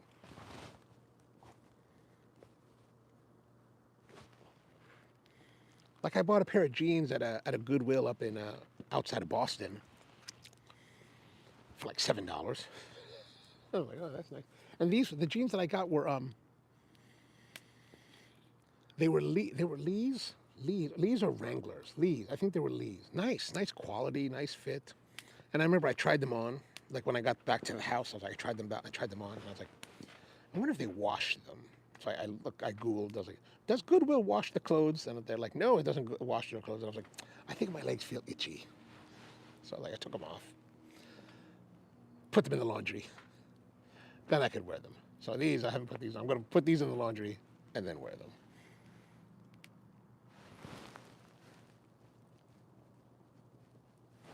And then I've been needing to get a little crock pot. Like I've been wanting to get a little crock pot for here at the workshop to warm up like hide glues and stuff like that. And also like you can make your own like coatings. Like if you take like linseed oil and beeswax, you can melt them together and then make like your own like finish. So I wanted to get one of those. I was like, oh, let me look here. They have it. And look through the cookware section. They didn't have anything. I was like, man. And then I kind of like saw the back room, and I was kind of spying into the back room because I saw this table back there, and I was like, well, that's an interesting table. And then I saw this like rack, this cart of like stacked up stuff that they're about to put on the floor. And it's right by the door. And there it is. My little teeny tiny crock pot is sitting in there. And I was like, I'm peeking in. I'm like looking around, peeking in. Does it have a label on it? It does. It's ready to go to the floor, but it's just not on the floor. So I kind of snuck in there, grabbed it, took it with me, took it to the register and bought it. $8.50. A little small, like a Toastmaster crock pot. I was like, I can't wait for them to release this tomorrow. Like I didn't, and I was like, I could ask them, and then you might get one of those people that work there. They're like, oh no, that's got to go out on its own. I said, dude, I'm here to buy it. So I just figured, you know what? I'll take the risk of getting caught and yelled at, and just grabbing it.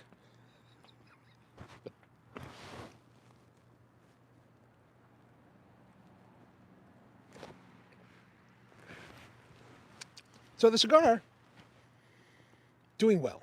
Like you can see, I just knocked it out, but it's a little bit uneven in the burn right now.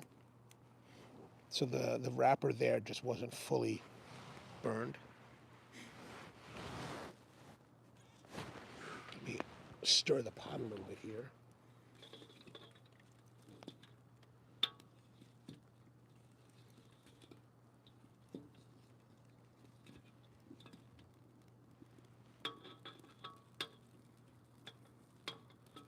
I kind of wish I had small like tongs or something. I should probably get my kitchen tongs. I've got these like long, like 36-inch tongs that I use for like grilling. I should probably bring those out here and like use it to grab stuff because they're easier to grab than they're easier to use than like this big like grabber. This grabber is kind of unwieldy. Like it's heavy. It's nice and robust. Like I'm surprised. Like this Temu grabber has been out here for like well over a year now, maybe 2 years, or at least a year, and it hasn't done any rusting. It hasn't done any corrosion. I'm really surprised.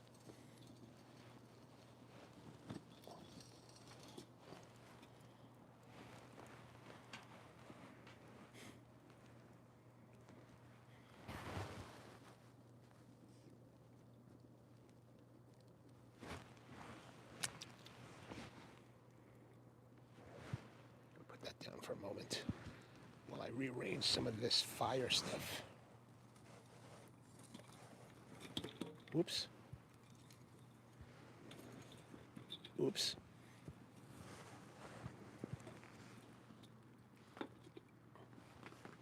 Okay, that's a little bit better.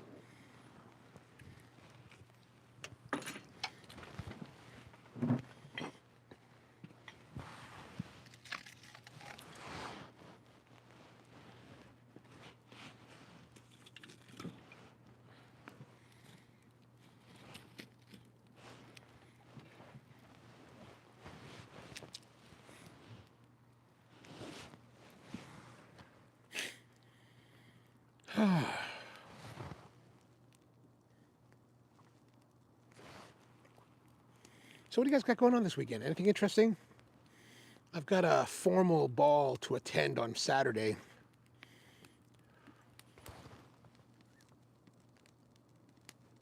One of my friends, she called me the other day. She's like, hey, what's going on? I was like, what's going on with you?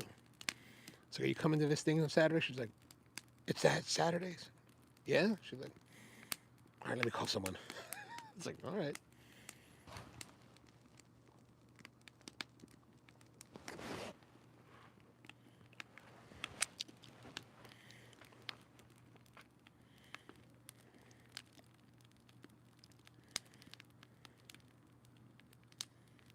Oh yeah, that's burning nicely now.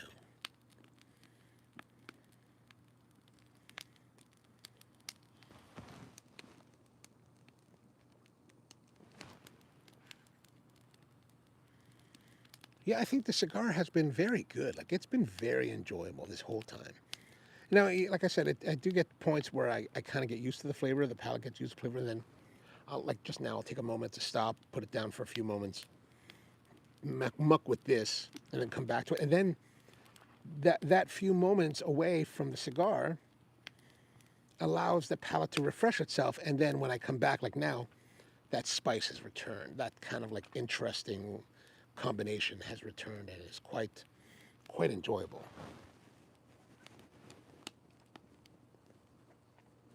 So I gotta say, I've been really impressed, pleasantly surprised with this punch Paraiso.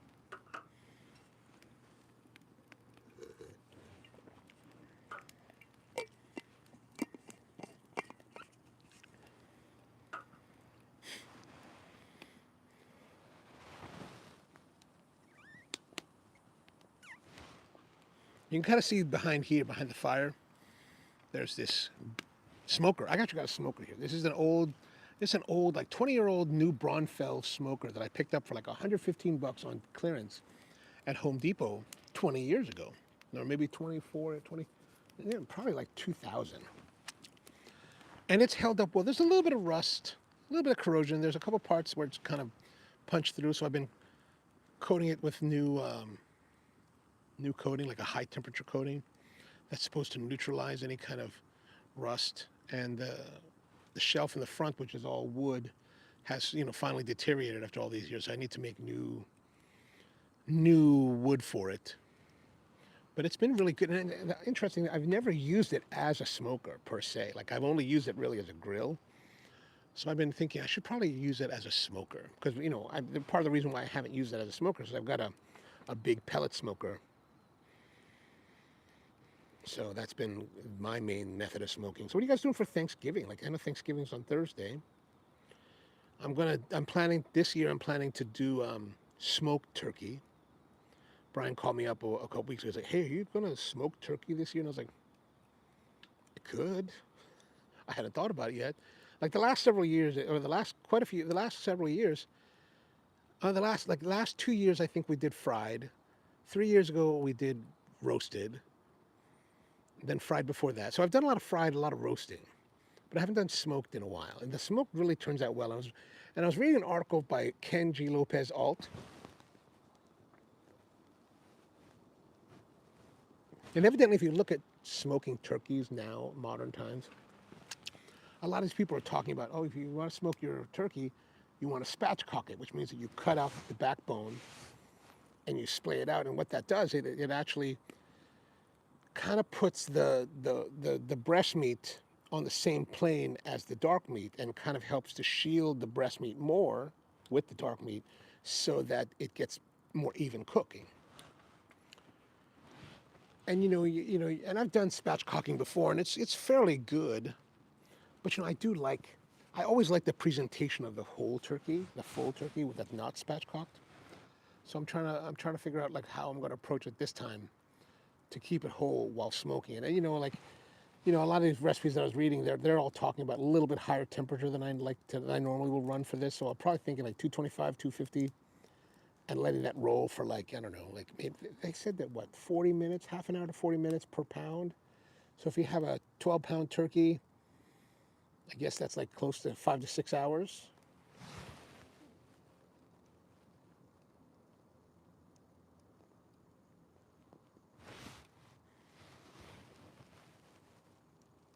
Oh man, my cigar's going out.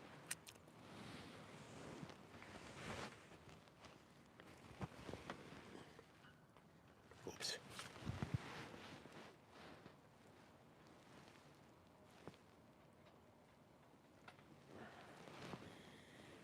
This piece of paddock will do.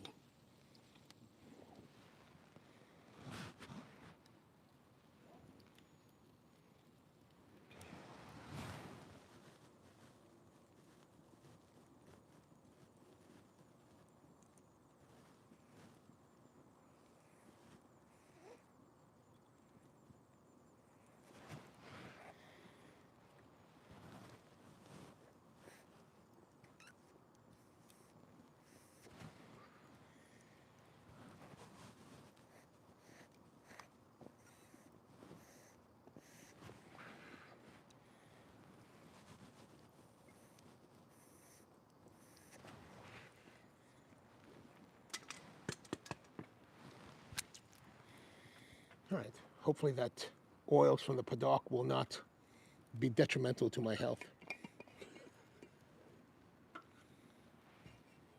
Brian says fried was great, but those smoked turkey carcasses make great soup later. Ooh.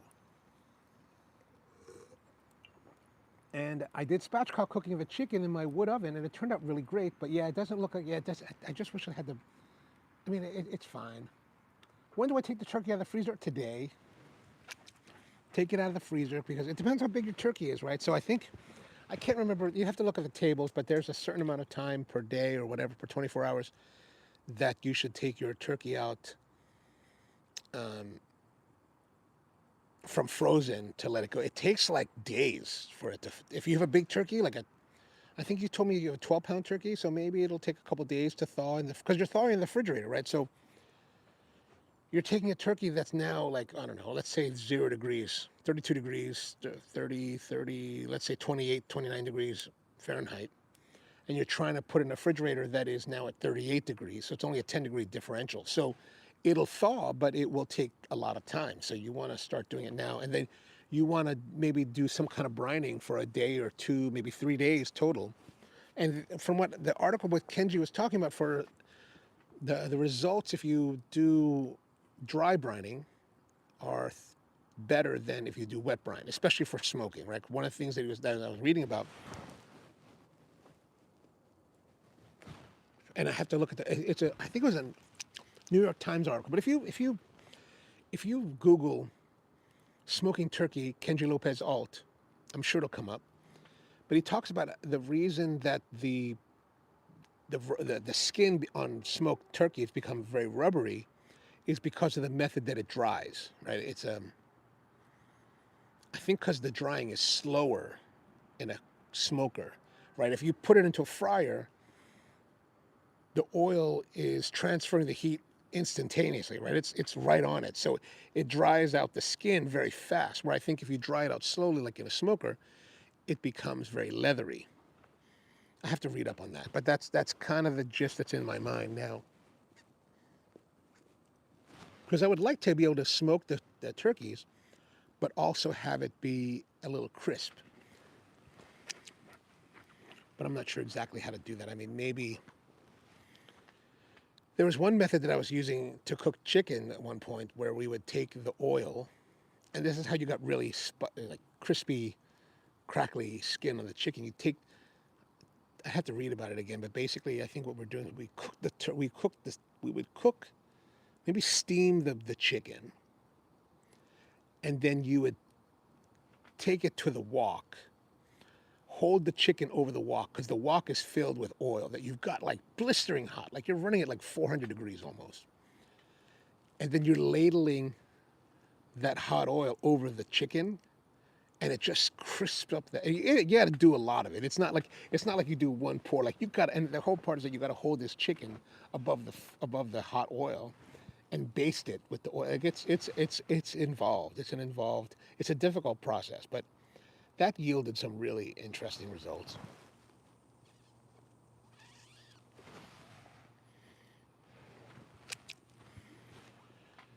But that's kind of where I am on the turkey thing. I got to brush up on it. But you want to thaw it now. I would say if it's frozen, thaw it now. Like last year, we got a turkey, fresh turkey, right? When you say fresh turkey, you expect it to be refrigerated, right? Killed and then so typically if you go to like a good slaughterhouse for chickens, and I'm telling you this because I presume that they'll do the turkeys this way. I've seen I've seen them do the slaughter of the chicken. So they'll typically kill the chicken, cut the throats, put it in a bath of hot water, right? That hot water softens the quills of the feathers to be released, and then they put it in this big like tub that has all these fingers, these rubber fingers in it, and it basically spins. It's basically like a dryer, like a horizontal dryer with these fingers, and this wet chickens with the feathers goes in, and these rubber fingers pulls the feathers off, and then it ejects the feathers, and then you pull the chickens out, and then you eviscerate the chickens, and then you take the chickens, you put them in a water bath, like an ice water bath, and that's what cools it down. So I'm presuming that with a fresh turkey, they're doing similar processing. But when you say fresh turkey, you expect that you're going to get it refrigerated, right? It's refrigerated. So I got this fresh turkey from Wegmans last year, and I'm like, okay, fresh turkey, good. And I opened it, sucker's frozen. Like, what is this frozen? This is supposed to be fresh. Why is it frozen? So they must have got it fresh at some point. Probably realized that, oh, we're getting to the point where we need to like either discard it or freeze it. So they decided to freeze it. And I did get it at a discount. I think we bought it like the day before Thanksgiving, so it was already discounted. But it was frozen, and I was like, man, frozen. So it's very unrecommended to do this. I think what we did last year was I left it out. I just left it out because here's the problem. So you leave your turkey out, and I figured that this would be a safer bet because I dry brined it last year. So what that means is that essentially dry brining is you take salt and you salt the hell out of it, outside, inside. Now, if you want to season the salt with whatever seasoning you want, you can mix that in with the salt seasoning. And I think I might have put like, I don't know, dill or whatever I put in there. I can't remember. But you can put your seasoning with it, and then you salt it. And so I figured that I'm going to leave it out overnight. It was 2 nights, but I left it out. And now here's the problem. So if you poultry is very like volatile. So if you, because of the way that poultry is processed or whatever the properties of poultry, I don't really understand, but poultry has the proclivity to develop bacteria on its surface.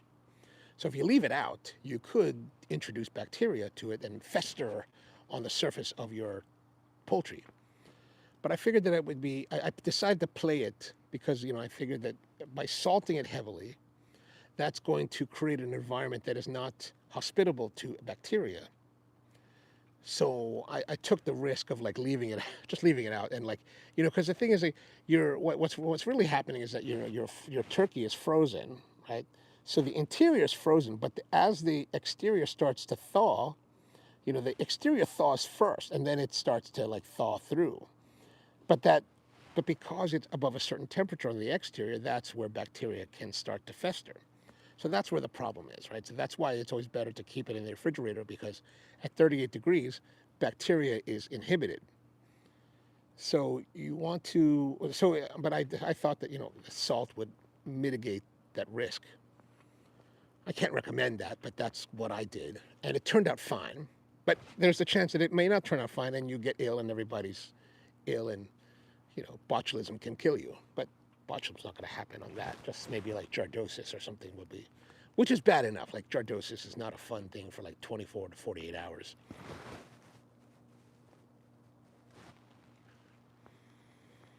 But that's how I addressed that last year. But ideally, you want to do at least 3 days, maybe 4 days, 5 days at the most, probably, for frozen turkeys, depending on how big it is, right? The bigger it is, the longer it takes to thaw. But if you're truly getting frozen, fresh chickens that are just refrigerated, you don't even need to worry about it until it's time to brine. And then typically what we would do for brining under normal circumstances, especially for roasting or frying it, I would actually take it, dry brine it. Or if I was frying it or roasting it, then I would probably do a wet brine for like a day or two. Take it out, maybe add more salt to it again, into the refrigerator dry, and let the environment of the refrigerator dry out the skin. Because what you want to dry the skin out some, so that when you put it in the fryer or put it in the roast in the hot oven, it will crisp that skin, right? That's part of the issue. So yeah, that's what I would do. But in this case, what Kenji was saying is that for smoking, you get better results by dry brining, because there's, he explains why. I don't remember all. He's really good at the science of cooking, so I kind of tend to like, I would tend to defer to what he's saying.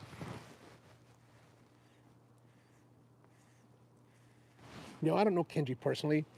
I just know of him, but he's actually good friends with some of my good friends in the business. So,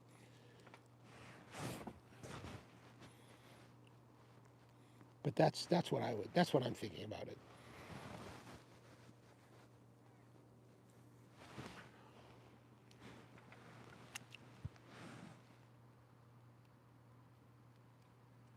Yeah. So take the turkey out. I would say take the turkey out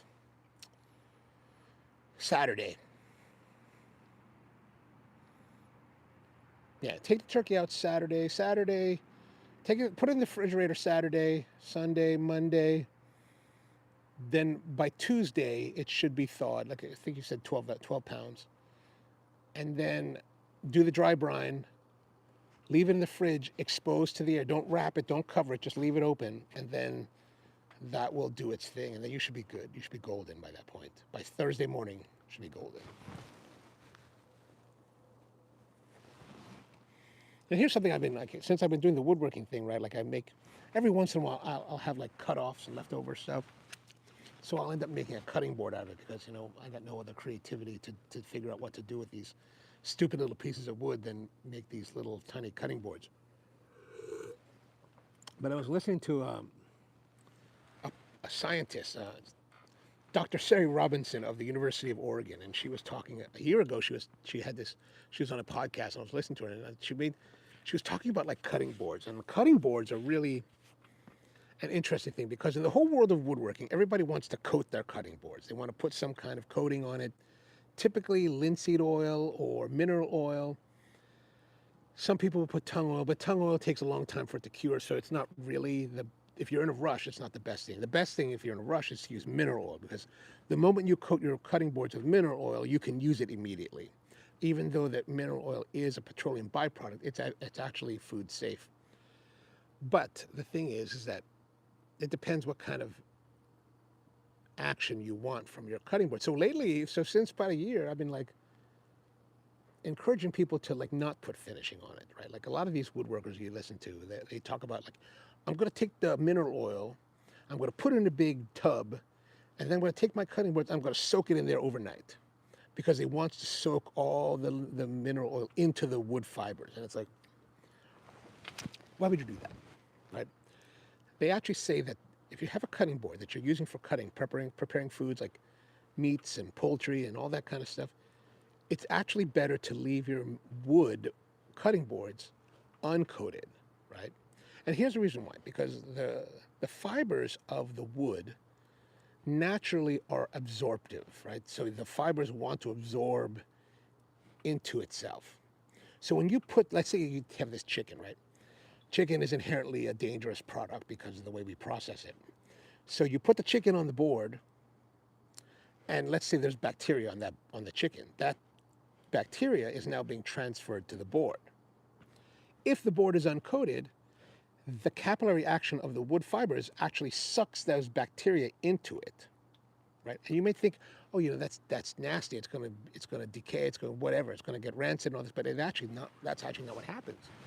What happens inside the wood is that the wood itself, the interior of the wood, is an anaerobic environment, right? Meaning that there's no oxygen. Most bacteria need oxygen to thrive, except for botulism. Botulism is an anaerobic type of bacteria, but everything else is. But botulism, there's a whole way to get botulism, and that's not normal to happen, right? So it sucks it in to this anaerobic environment where it kills the bacteria. Now, in food service, we always talk about like cutting boards need to be for a particular use, right? And in food service, they actually make synthetic boards that are different colors. Red for meat, yellow for poultry, green for vegetable, and then white for general cutting. And you never mix them, right? If you're working in a good food service environment, you never mix. You always wash them and then never mix them. Part of that reason is because, you know, the bacteria will fester on a synthetic board and will just live on top. And if you put something on top of it, it will transfer to that other produce. In an uncoated wood board, the bacteria is drawn into the interior of the board, into the wood fibers, where it is subjected to the anaerobic environment and dies. It dies and is gone forever. It never lives. They've done tests where they've cut into the boards and tested the boards for living bacteria, and it's all dead. However, if you coat the boards and prevent the bacteria from getting into the fibers, the bacteria festers, and if you put something else on top of it, it transfers to the other food.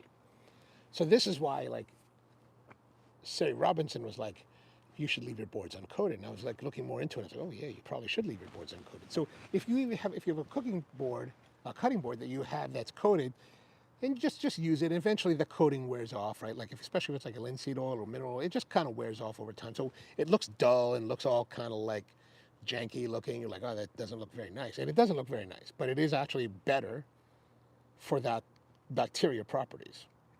So something to think about as you're preparing your foods for Thanksgiving.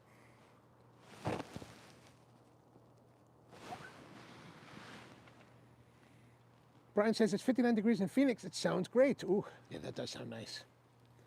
And he bought a 16 to 18 pound bird. Yeah, so yeah, tomorrow then. I would say tomorrow.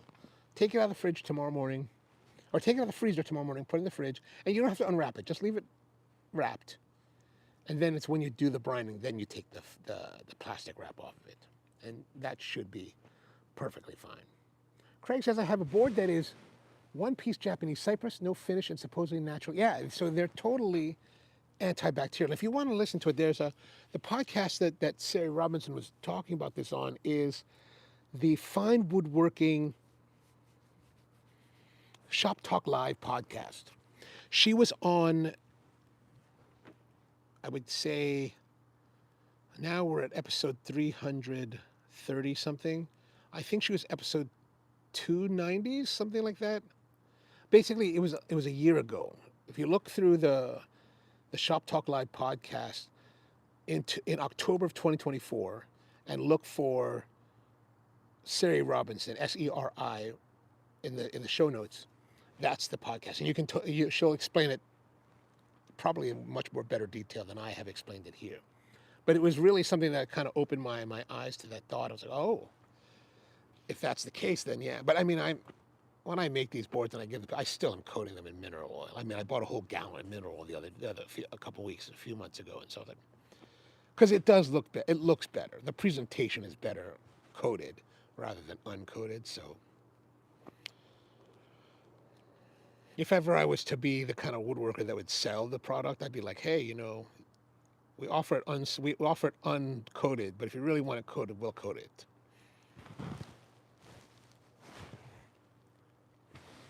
Brian says, are there better woods for cutting boards? Cypress was used for a reason, I presume. I think, let's hear Craig say. Craig says there's a Hinoki cypress, to be precise, very popular for use traditional Japanese stuff. There are woods that they say are worse. Maple is always a good choice, right? If you look at traditional cutting boards here in the West, they're typically maple. Maple's a hardwood and a relatively benign wood. There are like other woods that could have allergic properties to them. I think walnut is even one of them, right? Even though walnut is very popular for cutting boards, there is some, and there are some. I don't really have any of the woods that I don't work with the woods that they say are really that I've heard that are really not ideal for cutting boards because they're just typically not. They're not endemic to this area. Like the woodworking that I do, I'm using woods that are all from this local area, like immediately around us. The farthest I've gotten wood from is outside of the koa and the paddock that I use for the counter at the bar. Most everything is all from this area. Like Western Pennsylvania is the far. Like I got cherry from Western Pennsylvania recently, but all the woods that we're working with here, like the pine, or not the pine, but the walnut, cherry, maples, whether white, sugar, or hard maples, they're all relatively okay for cutting boards. Brian says, how many days before I brine? Days before it goes. Yes, I get that. So, like I said, so if you take it out tomorrow, your 16 to 18 pound bird, and you let it thaw in the refrigerator till, like, let's say Monday, brine it then. And then Monday, Tuesday, Wednesday, Thursday, Monday, Tuesday, Wednesday, or maybe if you want to wait till Tuesday, you can wait till Tuesday. I wouldn't say there's necessarily a hard science. What you really want to do is, because if it's frozen, it's not going to do anything, right? So coating it frozen does little. But once it's thawed, then the salts can actually penetrate into the meat, right? Then it kind of, because when you put the salt on it, you got these salt rocks on it. You're like, oh, salt. But after you come back after a couple of days or so, the salt's gone or at least most of it's gone because it's all been absorbed into the meat. All right, let's see here. Okay, that's enough of that. Let's see how our scoring is. So I'm going to say we've had very consistent, so I'm going to say very good plus for all of these categories. 17, 17, 34, 17, 11.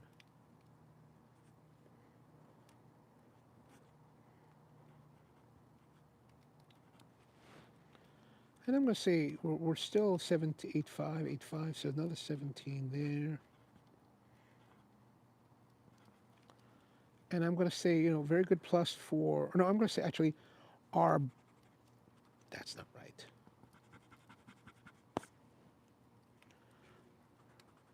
So we've had a little bit off on the burn and draw. So yeah, I'm going to say 8-5 burn and draw. Consistency, very consistent, 9. So that is 17-5.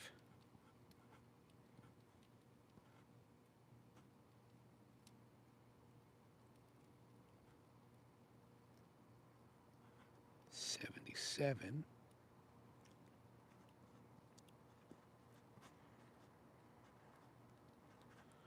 So we have a total score today of 85.5, which actually is tied with last week's cigar of the Escurio Davidoff Grand, whatever, Grand something.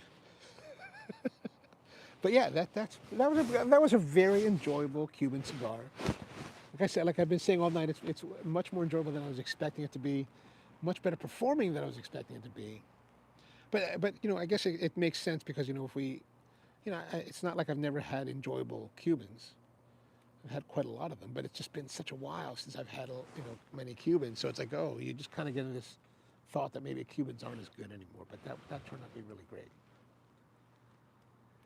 Brian says, any particular salt can I buy? I mean, whatever salt. I mean, if you only have iodized salt, use that. I would try not to use that. But if you have rock salt, kosher. In America, kosher salt is wildly popular. So kosher salt. I use this particular salt from called San Marino from the Adriatic Sea in Italy. But that's just because I'm affected in that respect. But you could use any. I wouldn't. Don't sweat it. Right. Don't go out. If you've got some kind of salt at home, use that. Maybe a coarser salt is better. I never use very finely ground salt, but whatever you have. Like if you have a salt that's at your house in a bag that you haven't used, use that. Use it up. Don't go out and buy more salt if you don't. Like if you have salt at home, use whatever you have. Don't get too locked up in it, right? You get these people that are like, oh, I know, I only use Sel Gris or I only use Malden. Don't spend money on that. Just have whatever salt you have. Okay, maybe not Morton's. Get something else. Get a any salt. It's like when we're cooking. Like if people are like, what kind of butter? Oh, just whatever butter you have, man. Like if you have the Costco butter, perfect. Like it's only when I'm like putting butter like on bread that I'm like, I better buy some nice whatever butter, right? But if I'm cooking with the butter, butter's butter at this point. Yeah, so any salt works. Any salt will work. All right, well, I guess that's good. The cigar was good. Fire has died down. Actually, it's almost all gone now. Just some coals in this one piece of wood that just didn't burn. I guess I'll cover it up and let it preserve it for the next time. Andrew says, of course, sea salt. Malden is a finishing salt. Yeah, man, some people are fancy. They want to do Malden. Can't hate on them. But if you I would not go out and buy salt for the like here at the house. I've got like I bought this bag of Korean like rock salt years and years ago that I've used like for some purpose. I forgot what I used it for. I used it for something, and the rest of the bag, like maybe there's like 3-4 pounds left of it still sitting here. I would just use that, right? Like if just use whatever you have, right? Whatever you have, just use that. All right, so that's pretty much it for this week. Thanks for hanging out with me. I'm glad to see all of you. Always good. I'm always honored that you're here on the Thursday Night Hang. Be back again. Maybe we'll be back next Thursday night on Thanksgiving. It depends on, like I said earlier, it depends on how things here go with the family, whether or not I have the time or the inclination to come back out. But, it'll be one of those things that we launch probably close to the time. And then, oh yeah, that's right. Oh, thank you, Mom. Good to see you. Good to see you. Brian, good to see you as well. Andrew, always good. Actually, that just reminds me, I need to go. For some reason, this summer, there was a pumpkin growing in the garden. Like, I didn't plant it. It just somehow spontaneously erupted. And I was like, there's a pumpkin here. Why is there a pumpkin? So it's sitting outside. It's perfectly orange now. So I think what I need to do is I need to harvest it. I mean, it's already harvested. I need to, like, cut it up, roast it, and make the pumpkin. I'm going to make pumpkin. I'm thinking I should make pumpkin pie out of it. Fresh pumpkin pie from a pumpkin that grew here. So, yeah. All right. So, have a great one, and see you next time.